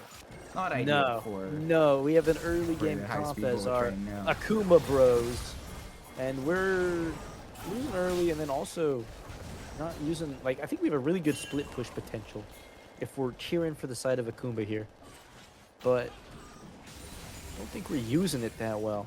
We're still trying to contest them on dragons when we can just not. Well, speaking I of could be wrong. dragons, the next one spawns in 1:40 and would potentially be soul point to the side of the ABGs, who so far look pretty set to be able to do so. Though Akuma also not quite going to give up on it, at least if trends continue the way they've been playing. When do I stop giving Vision of Empire Benefit of the doubt. they've played top lane Sejuani more than me after that Glacial Prism. Yeah, Is it one more fight? maybe before we get to that, Baron It's started just up by right-clicking the the side Baron. of the ABGs. Kuma do appear to know that this is going down. They don't have Decent the take. but it's just Patch out instant. onto Mirai. It's a good Ishtal's impact, finding out. Blush immediately follow up with the public execution, sets up a second. This one for K-Hall. 2 quick kills into the hands of the ABGs. We were questioning whether or not they would commit to this Baron. They very much can now. Up 5-3 in terms of players on the map, though Cherry doesn't look like she wants to give up on this Baron just yet. Tends to knock up onto Mirai. Vision of Empire going forward, doing their best to burst down Mirai, but they just can't. Finally, the final E of mid-cool able to get the shutdown over to onto the Rise. Glacial Prison from Vision of Empire missing once again. And ABGs move off the Baron. They look over to the Drake instead, which will get them soul points. But they will save that I one guess for a with little bit 4 later. up, that makes sense. Like, I mean, you can't really take the. It's hard to take that Baron, even if you have jungler advantage with the other team still having 4 and just right-clicking where you are immediately. Just take the soul point. Get out of there. Nation of Empire still trying to contest it. Chief Blush and Midcool also arriving. Grand Agents finds the knock up onto the Rise. Shutdown goes the way of the Corki. And with Mirai also getting killed, Akuma KTX feel comfortable to push forward even farther.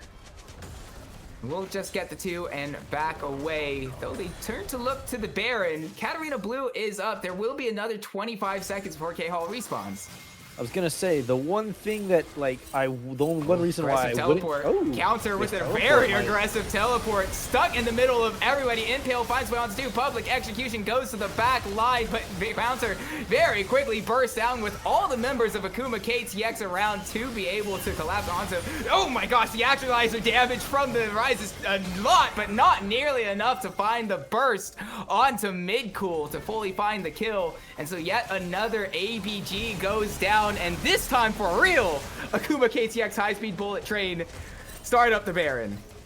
So the one thing I hate about doing that dragon is that you have the I'm going to pause you there because Katarina Blue continues to go forward. 4k HP now on the Baron. The KTX move off of Katarina Blue moves Cherry with the Ishtal's impacts K-Hole autoing away, gets 2 kills quickly. Vision of Empire also auto down by K-Hole. Triple kill for the ADC, AK Blitz.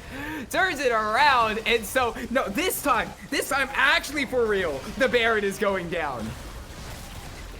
So the moral of the story in the last 5 minutes is who can die the fastest, go back, spend their gold, and then come challenge the other team on the objective. We start the dragon down bot lane without having reset. We die because they all come out of base and kill us with the shutdowns. We get shutdown, we don't reset, we go and try and start the Baron. Or actually, starting the Baron's fine. They take the fight afterwards, get more shutdowns, and then try and start the Baron again, and get killed by the Yunar who's reset and spent their gold. Yeah, I think both teams just get overzealous on taking the Baron after not resetting. And you flip-flop that too many times, eventually one team comes out ahead. And this time it happens to be the ABGs find themselves with the 4K gold lead, and Baron available. Chief in trouble, hit by the Ishtal impact, and the public execution sets up yet another kill for AK Blitz on the Yunara. Continuing to push the advantage to the side of the ABGs, looking up to the top lane, tier 2 tower, looking to open it up. I mean, taking out a lot of towers. Baron, free mid push, ignoring bot lane because they only got 4 people. So might as well just shove in the 2 lanes they have and then rotate up to each other with TPs down. Yeah, and Chief will still have 7 seconds on the respawn timer. Pretty big chunk went down onto that mid lane tier 2 tower. Objective bounties now starting to spawn up. It had been relatively controlled, the gold lead that the ABGs had up until this point, but that last big swing of the bat, or the proverbial one, opened up this game wide open for the ABGs. Find themselves now with a 6K gold lead on Soul Point as well. It's very much looking like we are going to go all 5 here tonight. Yeah, I mean, I'd be if they find a way to lose this with the lead they have, the Soul Point, it's Cloud Soul. The win more ahead, Soul, right? You have Rise, you have Yunara, who are all massively ahead of their counterparts. Like, what is it? 2K gold each roll? Now 4K gold 4K on the ADC, and then 2K on, mid lane. So, like, if somehow they throw this, I'd be surprised. I'll shave my head they lose this game. All right, we'll clip it and ship it. We heard that. All right. We will potentially see that, obviously. If somehow KTX as Dragon High Speed Bullet Train do pull this one out, I do agree, though, it is not exactly the best case scenario if you are an Akuma fan looking to make it 4 times in 5 seasons here in the Blue Water Diamond League. But we've got a fight starting out. Petrifying Gaze slows the advance. Impale hits its way onto Chief, but they will only get the support. That Petrifying Gaze scared me for a second. It did in me as well. I like saw the my stuns hair. come through.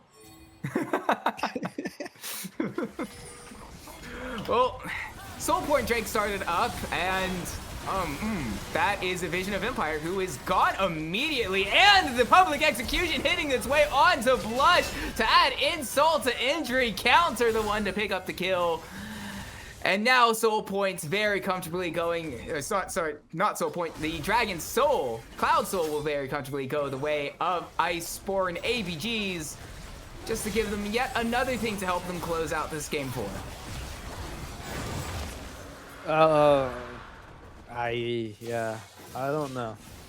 I think you need to worry about Jahara too much after that one. I don't think I do. Yeah. There's a lot of Knight's Vow. Okay, so I like the other 3 items the Sejuani is built. I don't get the Rylai still. It's still throwing me for a loop. It doesn't, like, the slows don't stack, right? Or maybe they do. I don't know, actually. This is a good question. If they do, this is one that we have to consult the wiki on. I don't know, But if they don't, like, I like the rest of the build. I think it's good. Then we have Rylai's. And it really, obviously, it bothers me a lot because I keep bringing it up. But, whatever. And then you get the Belveth build. I don't think Navori's supposed to be on that build. Like, either way, again, I think if it's Dusk and Dawn over Rylai's, it works better. But well, we have the next Baron. Next Baron soon. I was gonna say I think your Yeah, W already spawning slows, in, right? So I don't know what does. it is. Maybe at some point we'll check the wiki to have confirmation. Yeah, we're gonna have to. We have to fact check this build. That's what I'll do in between games. That'll be my games. That'll be my your mini game, your sub task. Yeah, my homework will be. Is this actually okay. a useful That's a better build? term. Yeah. Does the Rylai's do anything? Is the question. All this and more later on the Blue Water right Diamond before League next finals draft. cast. We'll start before the next. Oh, as we have a start. Ooh, that's a. I don't know if that's it's an assumption. I don't know if it's a pretty big one, but still technically not a guarantee. At this point in time, that we will get another draft, assuming somehow Akuma. But we come back from this game. To be fair, they do have a knack for coming back. I don't know. This was a little damn buried again. I mean, we got some. Akuma. Cherry is able to move before she gets penalized for her sins in the mid lane. But yeah, Baron goes to all 5 members of Iceborn Carrots ABGs. And they're just going to continue to push and continue to siege out Akuma KTX. Make sure that this high-speed bullet train is stuck in the station. And look to open up the base a bit more. Mid lane, tier 3 inhibitor tower. Finally gone. The inhibitor going to be following in short order, surely. K-Hole safe enough to be able to auto it down. Yeah. Like, they're only options to kill might Vision have been here. caught. Public execution comes through, gets him closer to the rest of the team. K-Hole goes aggressively forward into the middle of everyone, has the GA to revive. Impale's not going to hit anybody, but it just won't matter. Cherry gets the shutdown onto the Unara, but that is all that Akuma will get. In the process, Chief and Vision of Empire, the only 2 left alive to try to save the game, but when you've got an Actualizer Rise still out and available for the side of the ABGs, it just won't matter. It's too much to handle. The Rat King's hair is perfectly safe, and we're going to game 5. I'm glad to see Silver Scrapes. Glad to keep my hair.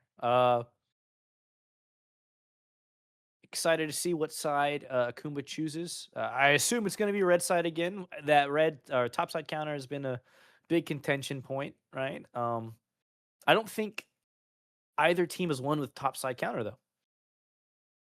No, that is true. Maybe they just give up blue and let them have. Well, counter. actually, no. Iceborn Carrots ABGs have won twice with topside counter. No, they first picked Darius. No, because their top laners counter. Okay. Got him. Never mind.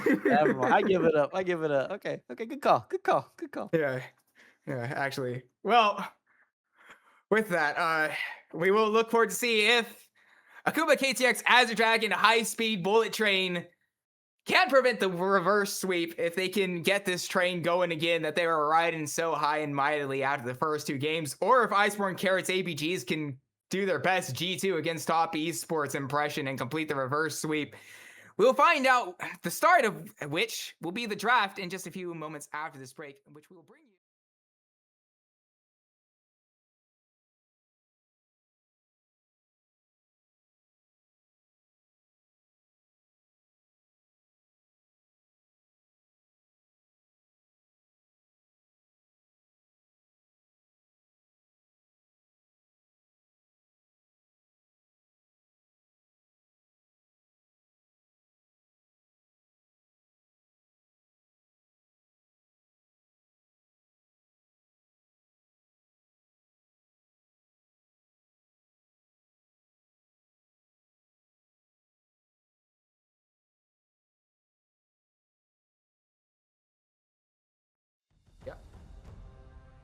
Right. Let me open it. And we are back for the final time tonight here in the Blue Otter League Diamond Finals.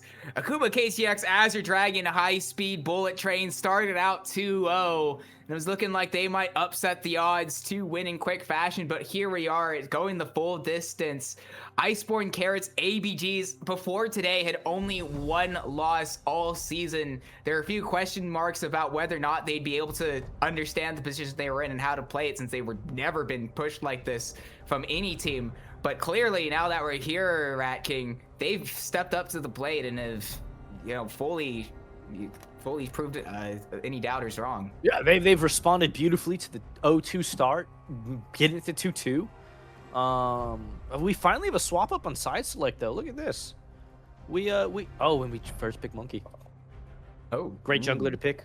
It is not the Morgana. Wait, we're going straight through the draft. The Ezreal Karma lane. Ezreal. Yeah. I mean, great lane to play. Yeah. When you get that available in a Game 5 Fearless, like, oh yeah. We take I those. mean, the only response I could think of here is gonna be you take Mage and just sack the wave. Because I guess you could maybe play Jinx because what else do they? I mean, Jarvan's gone. Caitlyn. Okay, well, Alistar Kaisa. Oh. Well, Caitlyn couldn't be picked because they already went Ezreal. Oh, you're saying they picked like Caitlyn, yeah. I'm just saying KTX. Ezreal, I think that lane gets. I don't like that. I don't know. It's so comfortable. Yeah, it's comfortable for Ezreal Karma. Because they just get to kind of play safe into it. They don't really get. They're not threatened at all. They're giving up push, and they just take the Nasus jungle. Okay, yeah, sure. Yeah, I mean, like when you get picked, you have push bot lane, you can just path the bot lane, guarantee your 2 full clears, and Nasus is OP. Yeah. An interesting choice by AK or Akuma, right? But I mean, maybe this Kai'Sa is just one of a kind and just absolutely runs the game. I mean, they have a lot to proc the Plasm, right? Or Plasma, because you have the Wukong. You have the Alistar. Like, there's already a bunch there for that. So, it's a heavy dive comp. But, I mean, with the Nasus to kind of wither you, Karma, Ezreal to kite pack, it's going to be hard to play. But, I mean, if you can find an engage, this could be a good comp start so far. A really big if, though, at this point, especially what's already come through. Especially when they have Ezreal Karma locked in on the enemy team. It's like... it's tough. Yeah. It is really tough. I mean... Unless you can find a stray Ezreal wandering through the jungle trying to catch up to the rest of his team, which I don't feel like should happen ever. It wouldn't happen often, if ever. So we'll see how Akuma KTX... The best response would have been a scaling Jinx or some kind of mage, or I think Ezreal feels fine in Caitlyn, especially without the Karma. So, I mean, maybe you could have done it, but I feel like it was either Jinx or some kind of scaling. But we shall see how it goes.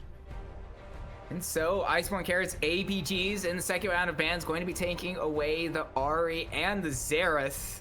It's crazy that Ahri is still available this late into a Fearless best of 5, especially when Midcool plays it so much, and it's such not maybe ooh. It's Anivia top flex. I mean, they should just take the Victor.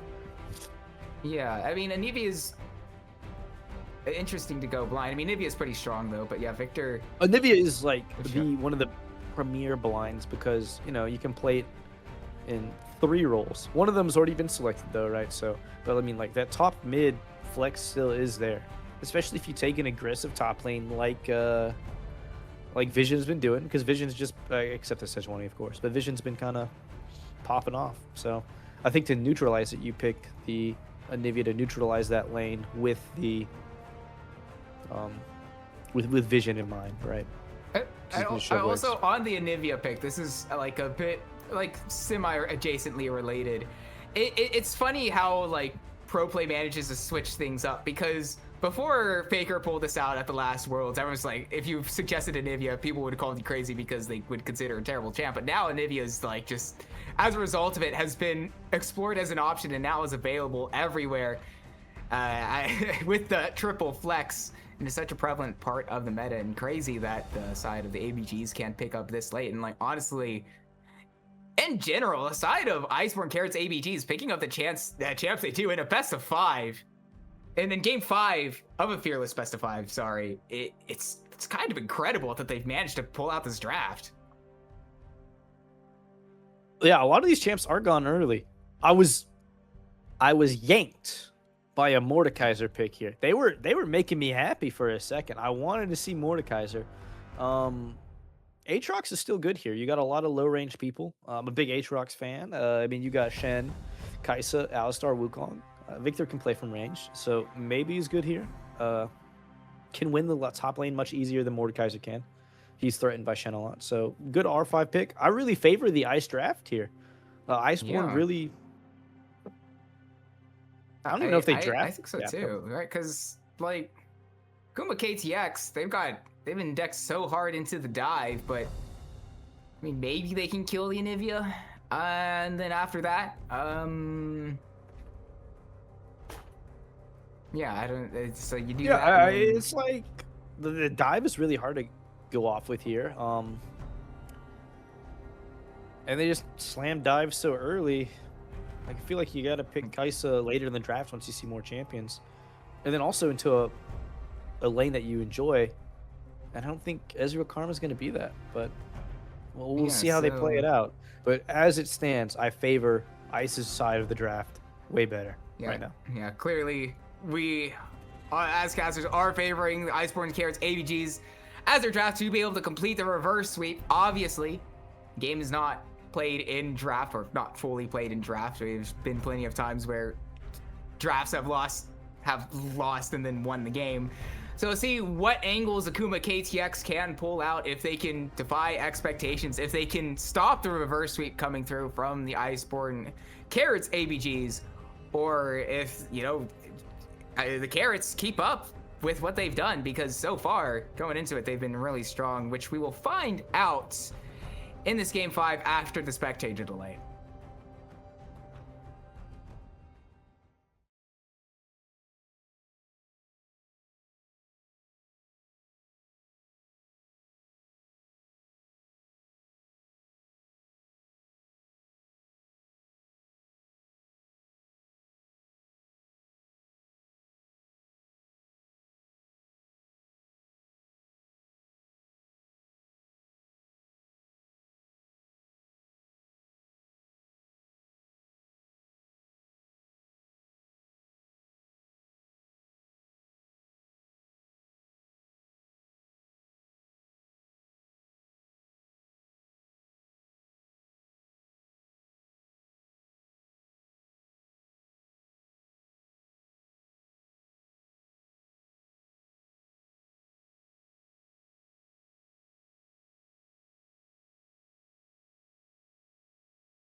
And for the final time tonight, we have loaded onto the Rift for the Blue Otter League Diamond Finals between Iceborn Carrots ABGs and Akuma KTX Azure Dragon High Speed Bullet Train.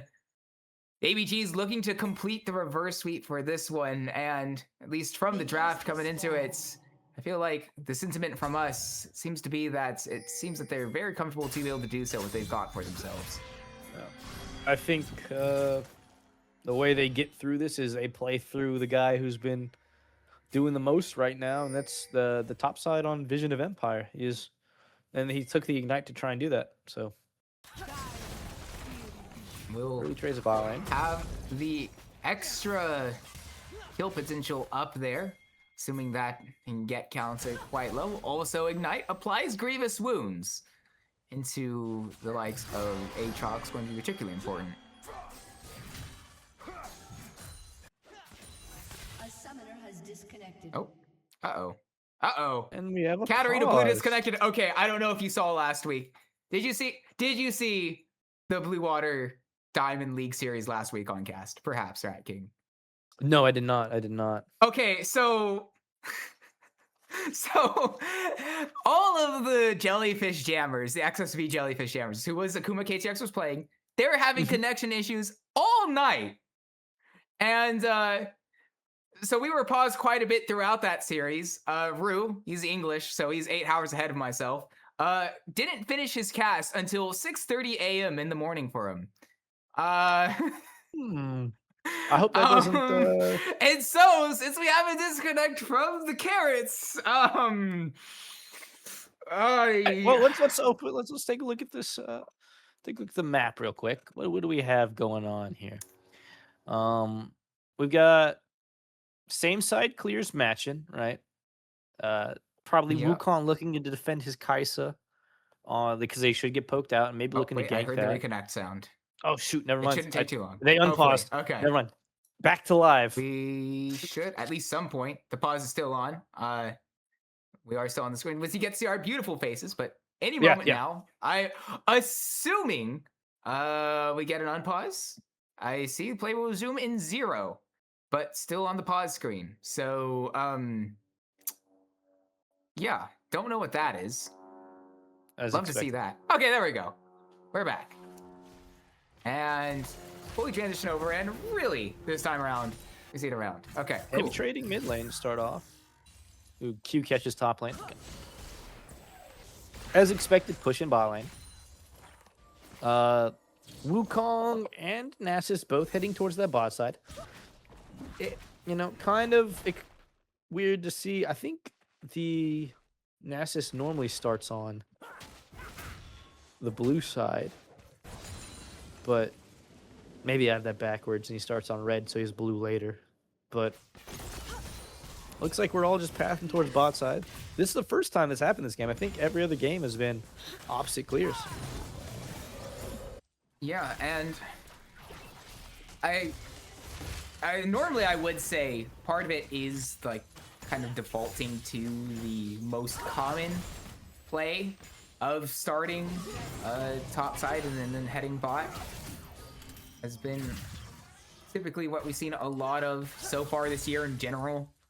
Yeah, I mean, with the yeah, with Dragons just being the most important objective on the map, that makes sense. The only reason I wouldn't do it this game is just top lane has an Ignite matchup. Like with those combat sums, you can really choose who wins and loses with that. But I guess they just want to either defend their hard pushing bot lane or defend the bot lane that's being shoved in and maybe look to gank the hard pushing bot lane is possibly what they're looking for. All the while in the bot lane, I was about to say that K-Hole not missed a mystic shot yet, but of course, right as I say that, This is a mystic shot. Yeah. misses too. A preemptive caster curse. Apparently, my mind has been read. Unfortunately, you can't even think about the curse anymore. But I mean, it's not necessarily a big one because this Ezreal Karma lane, it doesn't necessarily matter too much what they do because it is in fact Ezreal Karma into Kaisa Alistar, who hey, we'll hold that thought. Mirai, he's in trouble. Finds a really nice stun onto Cherry. Egg was already gone. So. Oh yeah. Wait, how'd that happen? Skipping bot crab, I think, right? Bot crab is gone. Yeah, bot crab's already gone, so. You know, it is I mean, as expected, they slam their 1-2 bot lane and they don't get pressured or countered for it. Yeah, so especially now with Blush having absolutely no mana for really much of anything. Having to reset Anyway. there with the wave pushing towards them. I mean, this is just, and then also having a losing top lane early makes it a really rough game for this start on the Akuma side. Yeah, and not exactly ideal when you have a Nasus jungle who's allowed to do whatever he wants without any sort of pressure because the lanes aren't going so great. Being able to stack up and how aggressively the Anivia scales as well. It's even though the matchup necessarily hasn't gone the best so far for the ABGs, still going to be feeling pretty comfortable. I'm actually like the vision control also by this Iceborn team is disgusting. They have no idea where this. I mean, they kind of have an idea, right? But like for the most part, Nasus is just kind of taking his camps. But they have full vision on defending the Raptors for Nasus, and then also knowing when Wukong is going to be on their Raptors. It just seems like a really hard game for all sides of Akuma to play. And Katarina Blue isn't randomly trying to take away blue side Raptors. It's a little this bit time harder around. on the Nasus. He got a little bit slower Yeah, clear, hey, you know. but Progress. Nasus gets his 2 full clears off. He's feeling pretty good. Like, not Oh, yeah, invaded. absolutely. How many stacks does Nasus have here? Is it Already 135 at already? 135. Yeah, once he gets level 6, I mean, it's just kind of... I mean, when you have 60 around level 6, you're considered a really strong champion in the 1v1. This guy might be... just a back cancel. Helps out this Victor Yeah. to get a little bit more farm. I mean, this is the first lane I think Mira's been losing. And Early, Well, at least. Obviously, the Silas early, one yeah. had some complications and due to intervention. But oh, quite far forward on the Ezreal. very blown. I mean, honestly, I don't really mind that too much. No, it protects use it him, early, but it yeah. is it is comforting to see for Akuma side that they are getting some advantages, I guess, in poke. Or not poke, but trades. Yeah, especially when you're playing into the Ezreal farm. And Flush has hit level 6. First strike started up by Cherry. Smite comes down. Finally, an early first strike in this series. Doesn't feel like we've gotten a Early lot being of at 7 minutes, though. I mean, okay. Early for the context earlier. of... No, you're right. It is earlier. I'm not Like, gonna we've disagree had with that. some 10-minute dragons in this No, I series. know, I 6 know, I'm minutes not- is 6 minutes is very early for this one, even if it's not the like earliest possible Oh, I know. I'm not. time. I understand. I know what you mean because these have been some late dragons. But Yeah, I think just, for the last 2 games, the grubs came before the first strike, just as context. So yeah, there's been some. I mean, this is the slowest game yet. No kills, 8 minutes in. I mean, that is kind of what Akuma wants. Oh, never mind. Here it comes. We are taking the Katarina Blue Raptors. on the Raptors. She's got the big one. Can she get all the other ones? And Katarina trying to Blue wait, might- setting the queue there. Okay, got 1 stack on it. It did their best to I'm get as many stacks off the surprised. Raptors, but They don't. They go for did more it! here. Katarina Blue got the blue side Raptors. I'm surprised they don't just take that whole bot side. Oh, because they want to come contest these. No, they don't even look. They don't even check it. Katarina Blue going to be running into Cherry.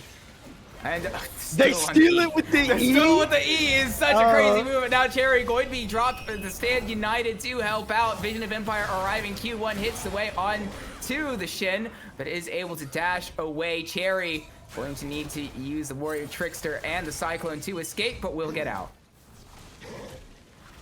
No Vision steals one.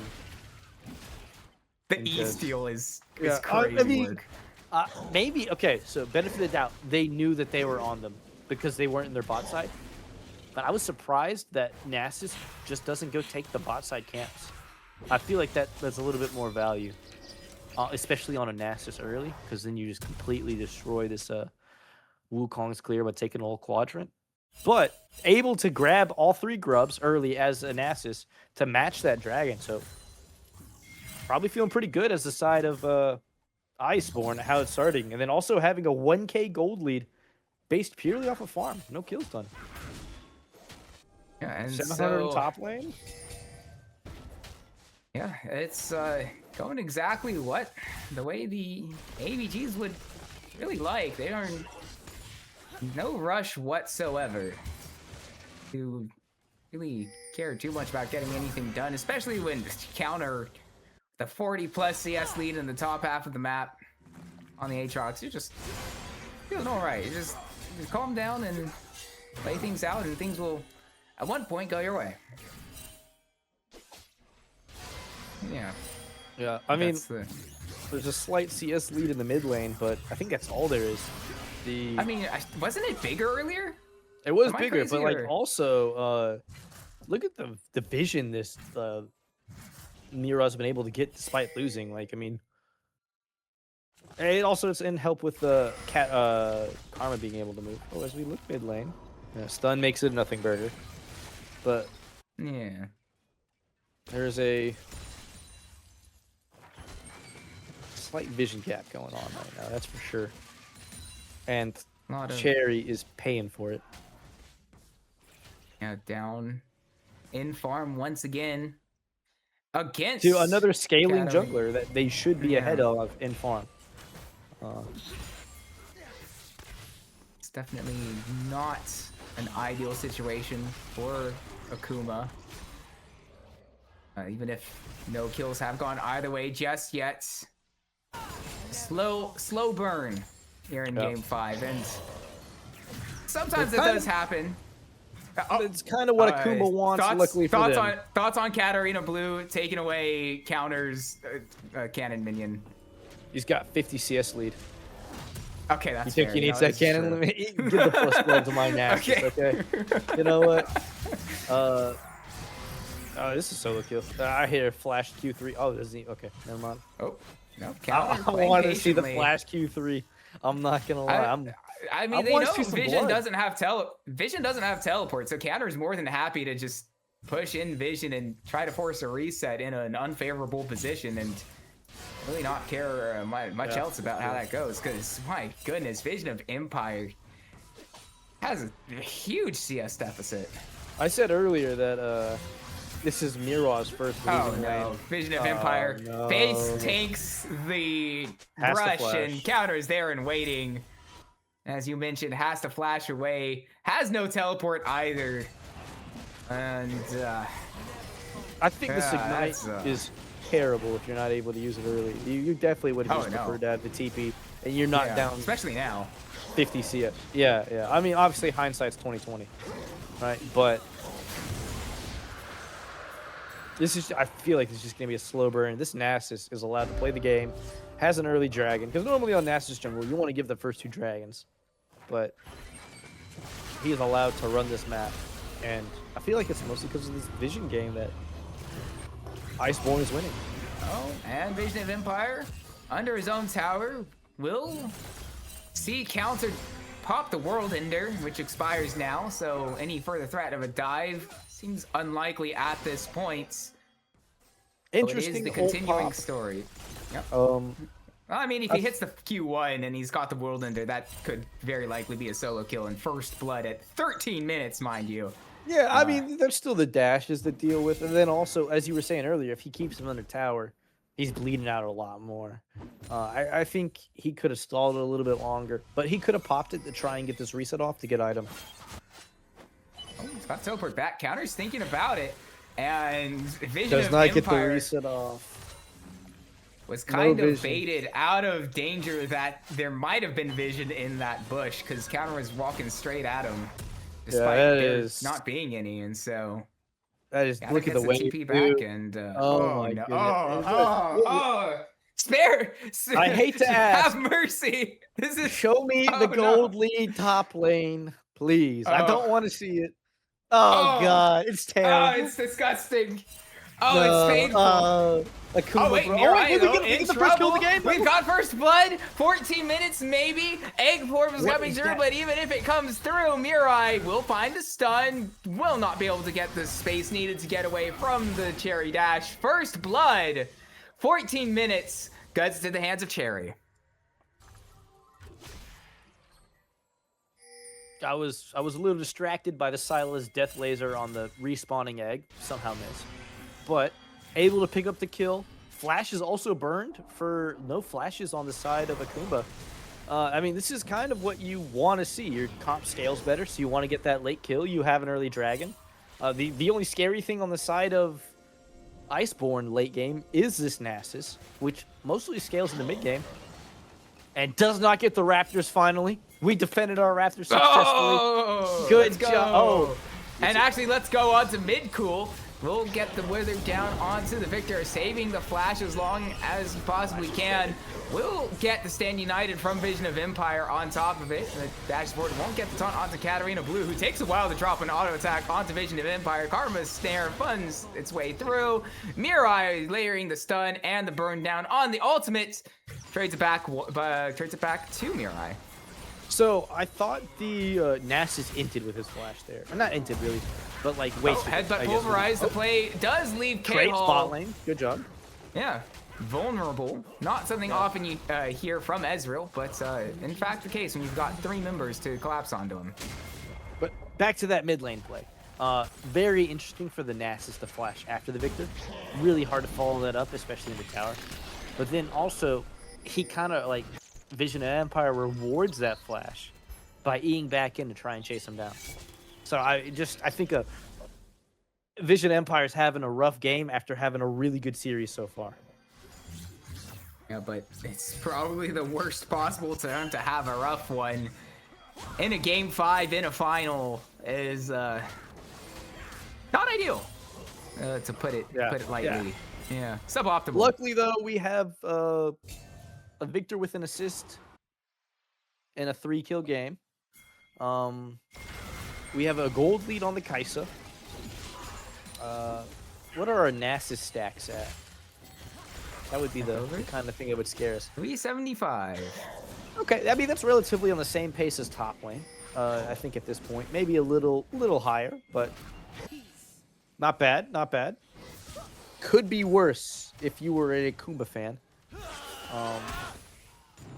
And honestly, you're not angry at the game state if you're an Iceborn fan either, though. I feel like this kind of, with how well I think the blue side can scale, I think you're probably happy with the game state because I think it's relatively even. Being down 2K. There's decent scaling from KTX. It just might be a little bit difficult for them to use outside of the Victor, obviously. Kai'Sa's such short range running into the likes of into a Nasus, and yeah, I mean the big thing will be, does Nasus use Wither correctly? Right, because if he withers the Kai'Sa, kind of an unwinnable draft. However, you know, if Kai'Sa's able to use her E correctly, you know, dodges the Nasus because Nasus walks too far forward, it is playable. It has its moments. So let's see if that can come through. Katarina Blue sped up. Headbutt drops down. Katarina Blue in trouble. The Redemption comes through, and so Blush finally able to kill off the Nasus counter, teleporting into the backline, trying to burst down mid. Cool does with the auto attack, making it 1-for-1, but Blush still untargeted. K-Hole will pick up a kill onto the outside. Blush doing their best to try to kill counter, leaves K-Hole completely alone to do whatever he pleases, and they commit so much to try to find that singular kill that they just tunnel vision too hard. And now Cherry, the only one left alive. It was looking all right for Akuma KTX, but the fight back from the ABGs sees them trade up a kill. This, I mean, I think so. They have heal cut bot, but they decided to like go on this Aatrox here. But the people who are hitting him do not have heal cut. Wukong's off doing something. Aatrox isn't hitting this Shen, so I think it might be useful for the Kai'Sa to go heal cut because that Aatrox was able to survive a long time. So long. If they had been able to burst him off the TP, that could have been a super one fight, especially with Kai'Sa lethal tempo stacks up. I assume she has lethal tempo. I could be wrong. That's a pretty safe assumption, I would say. But I mean, it looks like she was hitting. She's got 2 items, you know. She was smashing. So, you know, we're probably gonna have to grab some more reliable ways of getting a heal cut onto this Nasus or Aatrox to try and get this win. And then also the Nasus as well, who has protoplasm, is, you know. Well, Drake started up. Going to cut you off there. Cherry aggressively pushing forward. We'll have to use the Warrior Trickster away, so we'll have no chance to get over the wall to steal the Drake away. Probably would have been ill-advised anyway, having no flash to escape. So the second Drake, or well, third Drake of the game, goes away of the ABGs, which is their second. Yeah, I mean, easy Drake to take. Winning the team fight beforehand, being 4K, almost 4K up. If you're a Akuma fan, you're hoping this 3K gold lead top lane doesn't really mean anything later because this Shen ult's just way too impactful on the Kai'Sa. However, early we're not feeling too good about it right now. Yeah, Stand United luckily is always useful, like just as an ability. Especially if you can bait in the enemy team getting a bit too close. But start up in the top lane. Counter in trouble. Redemption does drop down, but does have the heal cut coming through on him. Headbutt Pulverize comes through to get some extended CC, but they cannot burst down Counter. Cherry forward, going to be kept alive by the Stand United. Will finally get the kill onto Counter, but Katarina Blues pushing forward, trying to find their way onto Blush. Aggressive Riptail gets the knockup, but they don't target Blush. Blush is still alive and finds the kill onto Katarina Blue. Cherry does everything she needs to separate out this fight and make it a 2-for-1 favor of Akuma KTX, but she's absolutely happy with that result. I mean, well played by Blush to hold on to that ult, not immediately dive onto that Aatrox and try and just tunnel vision, try and blow it up, because she knows, or Kai'Sa knows, goes in, instant wither. So, nice way to go 2-for-1 there. I mean, you lose the top tier tower, but like, the plates were already gone on it. Probably not too upset about it. Herald's burn there as well, so not a bad fight for Akuma. Iceborn still holding on to the lead. Oh. No ult to follow up got on Arcane that. Shift. Yeah, no, that's probably, even if Blush did have the killer instinct, that's probably not one you want to follow up on. Nah. I'm assuming they know barrier flashes up as well. Like you said, had Arcane Shift. Really hard to play. It's always the crocodile, the monkey brain, the reptilian, the back of your mind that sees an ADC alone in the mid lane, just recalling that just kind of activates and goes, oh. I hit something. Does he know? Right? It just activates a specific neuron, whether or not it's yeah. No matter who's doing it. Yeah, no, just no matter what, it's that really small part that tells you, oop, that doesn't seem right, but no, it's fine. In actuality, cannot kill.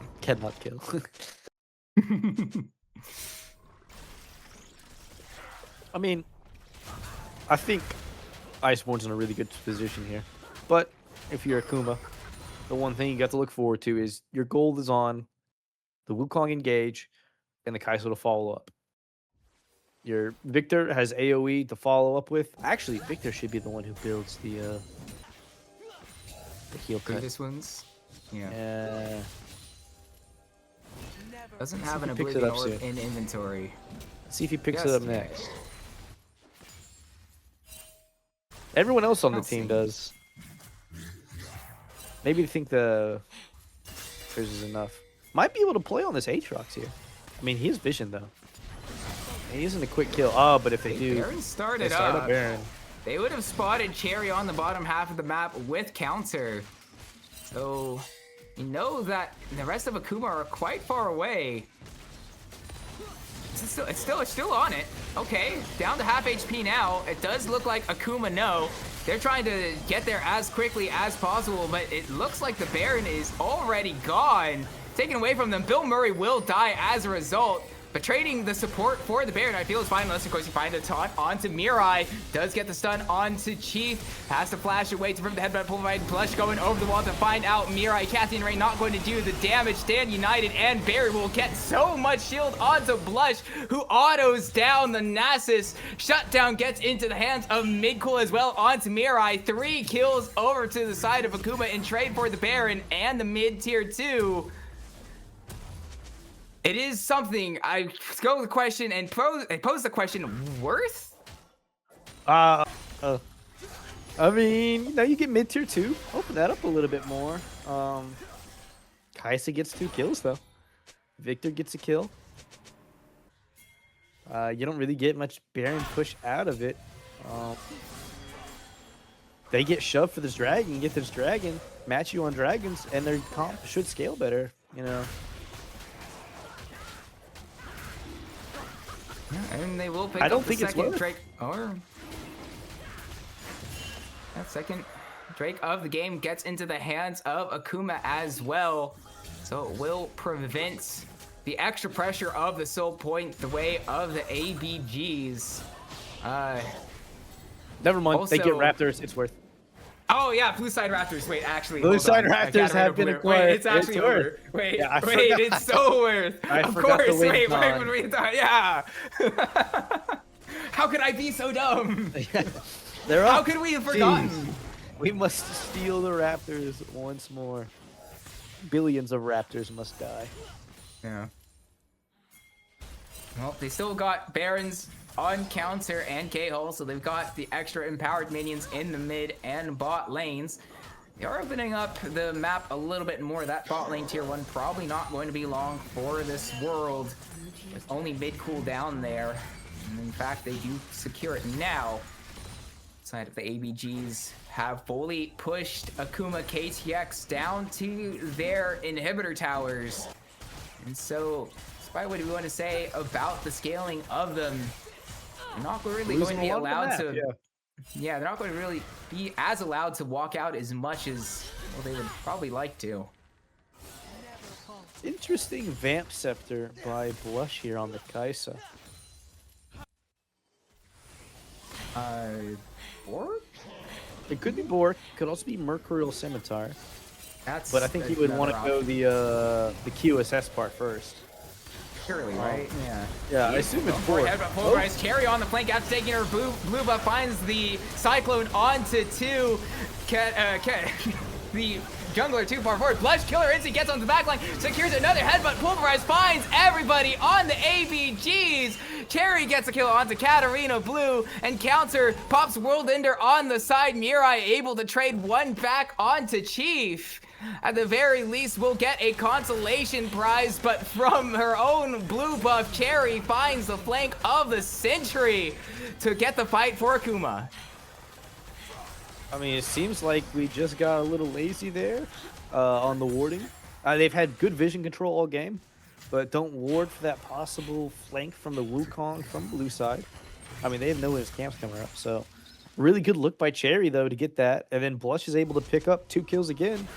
And we can see whether or not they're going Bork or Real Scimitar.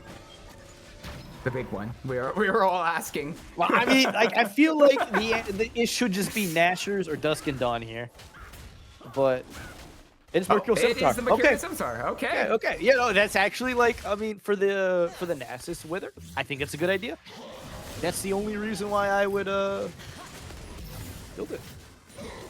Well, I mean, especially when you want to dive into the back line, that like she did, but or not that that Blush did. Sorry, I guess Cherry did also hop into the back line and Blush obviously is set that playing up. Kaisa. That is it's a female champion. It's okay.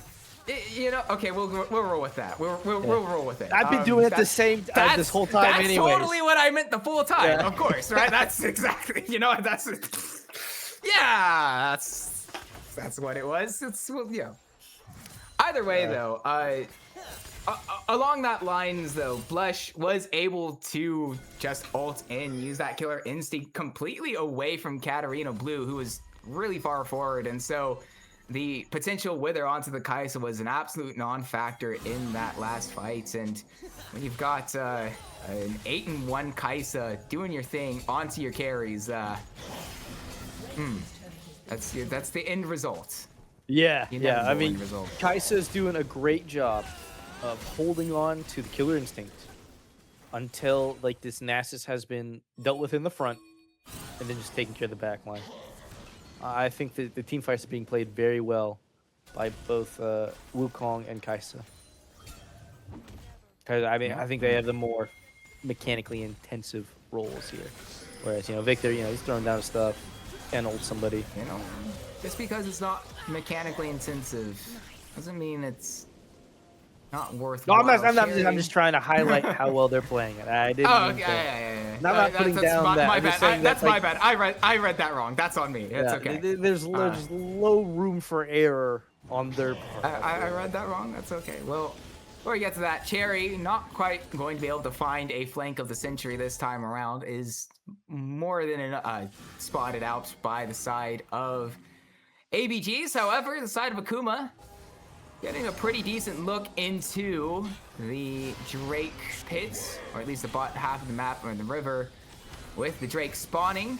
Could be the potential move over. It would be soul point to either team. Whoever picks it up. Katarina Blue will pop the ult. Headbutt Pulverize finds its way onto the Nasus Redemption. Drops trying to heal up Katarina Blue as much as possible. It won't be enough. The Cyclone finds everybody! The Cyclone hits all four from Cherry! And the follow-up from the high-speed bullet train arrives at 200 miles per hour, but there's enough, so calm down, there's enough ability to peel back from the side of the ABGs to make it a full sweep. They will lose K-Hall and Katarina Blue in the fight, but they're able to stop it enough and trade back Chief. You know, I said, maybe I spoke too soon, you know, saying they have the more mechanically intensive role. And then you just see Chief find an excellent headbutt Pulverize onto the Nasus. They get that pick. They're able to maybe start. I don't think. Asian Empire teleports. They're starting. They're committing a lot to it. 2 teleports. They're definitely looking to start up the Baron. I mean, there's only Mirai's still alive. They put their teleports and then they thought better of it, which is probably the right call. Good job. But they did lose 2 teleports. Yeah, which is not ideal. Overzealous teleports. They clear some vision, but again, great find by Chief there to get that headbutt Pulverize. Just a little too far forward on the Katarina Blue. Immediate punish. Well played. I mean, Blue I think they might be able to right-click the Baron themselves here. We have Wukong in the bot lane and Scene. Oh yeah, Cherry showing up. Just go ahead and take this Baron. I mean, they have to respond quickly. 3 members though is the thing. They do have teleports from Mirai and counter. Should they try to fight this out? No, they just lose bot him for it. Yeah, they're just going to go away. And honestly, again, the that's pretty worse. TPs really have, like, I mean, well played by Iceborn on this macro here, because the TPs really were punished here. Oh, they started anyways. So, yeah, well, because it brought Blush down and the Shin.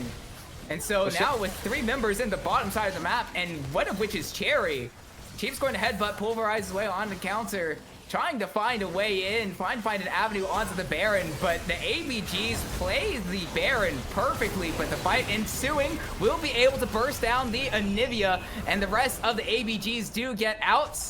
They will lose Mirai in the process. one for Baron trade, easily worth. That's worth, Well yeah. played to punish that TP waste. I mean, committing those TPs for that Baron really hurt Akuma.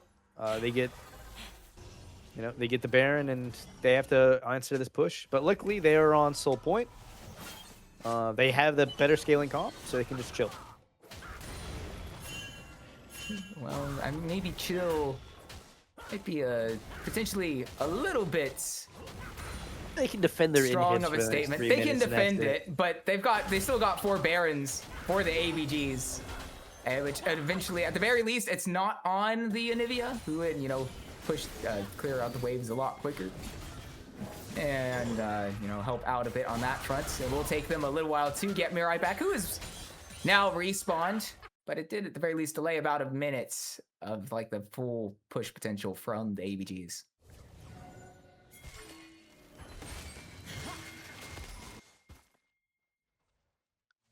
Yeah, I mean, not a lot of lanes pushed up. They still have a minute and a half of Baron left, but kind of just feels like they took it to deny it because they're not using it a ton yet. But again, still have a minute and a half of it left. And Vision of Empire will probably get slammed by Aatrox in the side lane because I believe he still has a gold lead. Oh, Chief, wrong side of the wall, will headbutt Pulverize forward and ults to use to keep himself alive as long as possible. And it will keep him alive for quite a while, but will die in the end. There's no one else around to save him.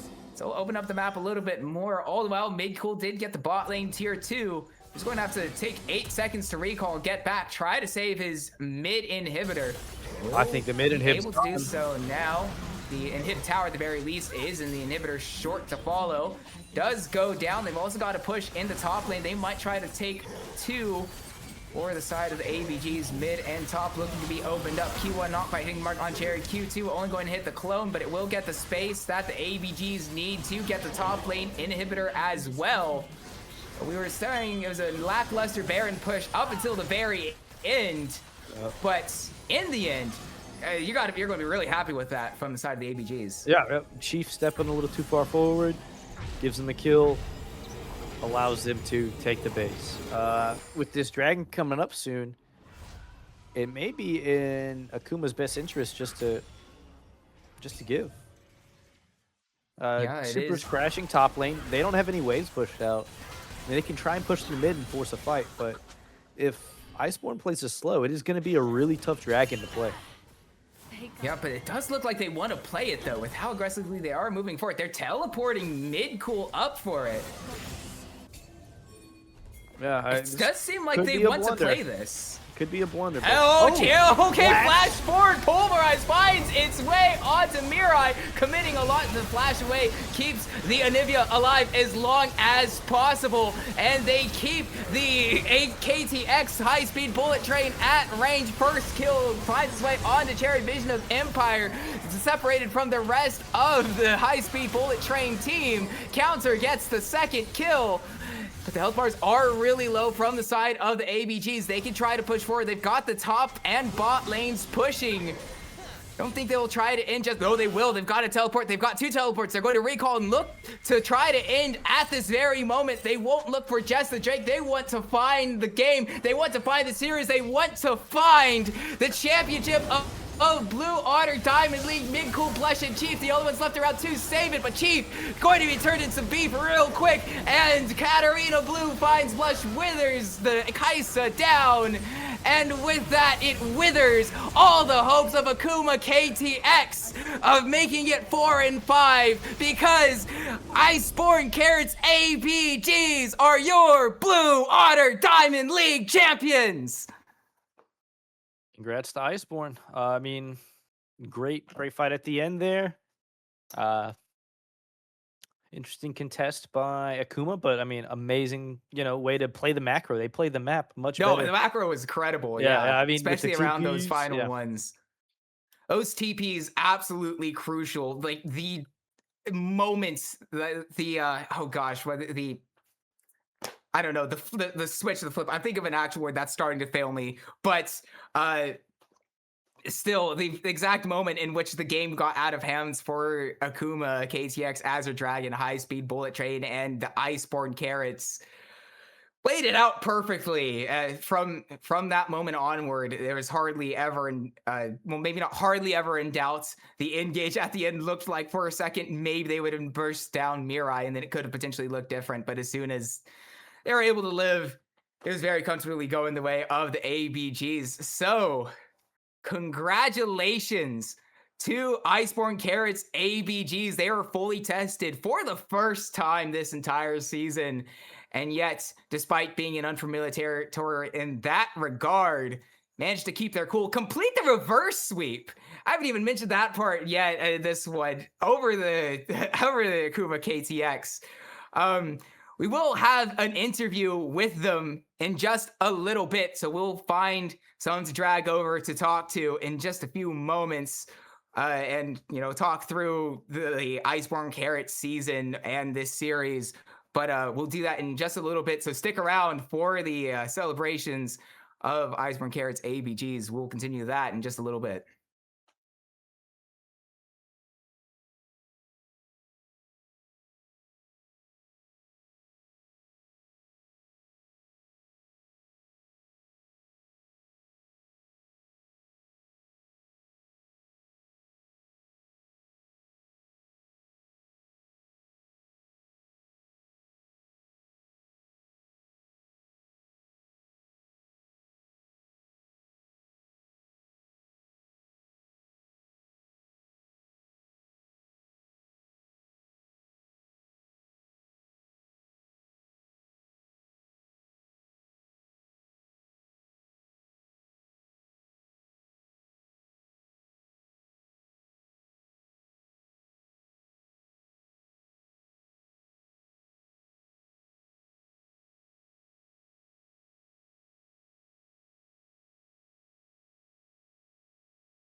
All right, welcome back. We've got the two captains from our champions, Iceborn Carrots, ABGs, in for an interview. K Hall, you might better know him as AK Blitz in the Discord, and Katarina Blue, you might better know as Rehurt, also in the Discord. You'll see them around often in the general chats. So, first of all, congratulations, you two. Thank you. I would have started. Yeah. Okay. Yeah, That's congrats. kind of the expected. You know, it Banger is. series, by the way. Yeah, It was no, great. banger It series, was fun to but watch. anyway, Great Love reverse sweep. sweep. Yeah, that is what it is. But yeah, congrats on the reverse sweep. And on that front, I mean, going down 2-0 is something you're not familiar at all with this season, having only lost a singular game before the finals. So, like, how did that process go for you guys, like behind the scenes, in a situation that you've never had to manage before? I mean, honestly, like from my perspective, and I think we can probably agree. Like I think in both games in one and two, I think we had a good amount of control. Like I thought, like we had a good, clear way of like knowing how to win the game, but we just misexecuted, and we knew it was on us more so on like them playing. I think it was more so on us making a mistake than them playing bad, at least from my perspective. So I was pretty confident going into game three. Like we just got to clean it up, and we have the game in our hands. I knew it was over when our mid laner, right? So he said this quote, right? He's like, when LeBron walks into his local Y, he could miss a couple shots, but he's still LeBron. Yeah, our mid laner said that, and I was like, he's really lost. Oh my gosh. Oh, Mirai had such a great game too. I know earlier before the series he said he hated being on stream, so it's understandable that we don't have him. But yeah, fair play, Mirai. Incredible series, but Ryan MVP, bro, MVP. Yeah, no, Mirai MVP. No, dude, easily. I think that's fair. You know, I don't want to be blazing, but like, man, he calls those himself chickens LeBron, you by the got, way. man. Those chickens you got were kind of. You got a lot of Cherry's chickens just based off of how great the mid lane was playing, and that leads me into my question: what is your favorite place to get chicken at? Yeah, you want to answer first, Peter? No, you answer, bro. I would say Chick-fil-A. Chick-fil-A. That's the classic, right? That's the classic. Okay, Can't really go wrong. Okay. Can I say homemade or is that not allowed? I really would like the prefer Matrix. some kind of fast food place. That's what we're pulling okay. for right now. But I Hmm. mean, if you make some good chicken, we'll consider it. You just have to send some. Fair enough. I think fast food, I'll just say Popeyes. Okay. Popeyes a Basic answer. classic. Popeyes a classic. All right. Yeah. Okay. Good stuff. And now I'd also like for my second question, I'd like to ask, like, for the season as a whole, like taking a look back, I mean 7-0, 4-0 in the regular season, only the one loss up until finals in the playoffs. How do you guys like lock in to like stay locked in when you're quite frankly running over the field like you were? I don't think mainly you were due locked to our in, mid bro. laner. Bro, I think only Mariah was locked in. The rest Like, of us were only our like just mid- like like Mariah, like super. Thing is, You know, like he has a he's rule, our right? caretaker. If we lose a game, right, or if we go slightly behind, he has a rule. You can't call him Mariah anymore. You have to call him LeBron. Like he's a dictator like that. Oh shit. We Okay, low-key so that don't like sounds more calling like him LeBron. Mbappe. All right. Bully, you listening to this? He's not allowed to play next week or next series or next split. Apparently he's just too good. Guy's just carrying teams single-handedly right now. Like he talks for all 5 players. He presses all the buttons. Like this guy is like. This is the GOAT, bro. I mean, there's a reason why we can't call him. We can't call him Mariah in game, right? Like we have to call him LeBron. We have to call him LeBron, yeah. Like he makes us do that. Yeah. All right. One more question. Just going into the Game 5 draft, you guys get Ezreal Karma. How did you feel when they locked in Kaisa Alistar into that? Okay, I felt so pretty happy. yeah, I think we had a discussion of like, I think if we pick scaling, like you saw game 3 and 4, we were really confident that we would win the series, the game 5. But we also consider the option of Ezreal Karma, which is like pretty decent scaling, but also like I don't know how Ezreal Karma, which is already such a strong duo bot lane, like how is it up in game 5? Like how is it not being proud? Like we were under the expectation that they were going to be one Karma, so we thought, okay, we had to draft around like thinking that they could be one Karma, but luckily they didn't go that way, and we left Wukong open knowing that they could be one it or be one Karma. Like we made them choose, and we got what we wanted, which was, and it played out okay, I guess. We ended up winning, so Yeah, able to take the W, and it was great job, guys. So I just want to check. I think my internet died in the middle of that concert. We good or? I can hear you. Okay, cool. Because my Discord died and I heard basically none of that. It came back and I just wanted to make sure. But okay, yeah. But before we close it out, always before we end it, we got any shout outs for you guys? I mean, I feel like there's an obvious one coming up, but anything, we're just take it away for any final statements for you before we Hey, close shout out. out LeBron. Shout out, our GOAT mid later. Shout out, honestly, our Oregoner on a real note, like goated, like supporting us, honestly, all of Iceborn. Also shout out Drizzy because we Toronto mans. Yeah. All right. Well, thank you. We heard an AK Blitz. If you were watching, actually, obviously, if you were watching the series, you would have seen them as K Hall and Katarina Blue, respectively, for your time and coming on broadcast and talking about the series and your season as a whole. But that'll be it from us for the Blue Otter Diamond League season. Ivan Isaac alongside me has been the Rat King. Cthulhu Woos has been running things behind the scene. And for everyone who has come onto the Blue Otter League broadcast for this diamond season, including the likes of Rue and Ozzy, and everyone at Blue Otter League making it possible, we would like to wish you a good night. Yeah. Good night, y'all.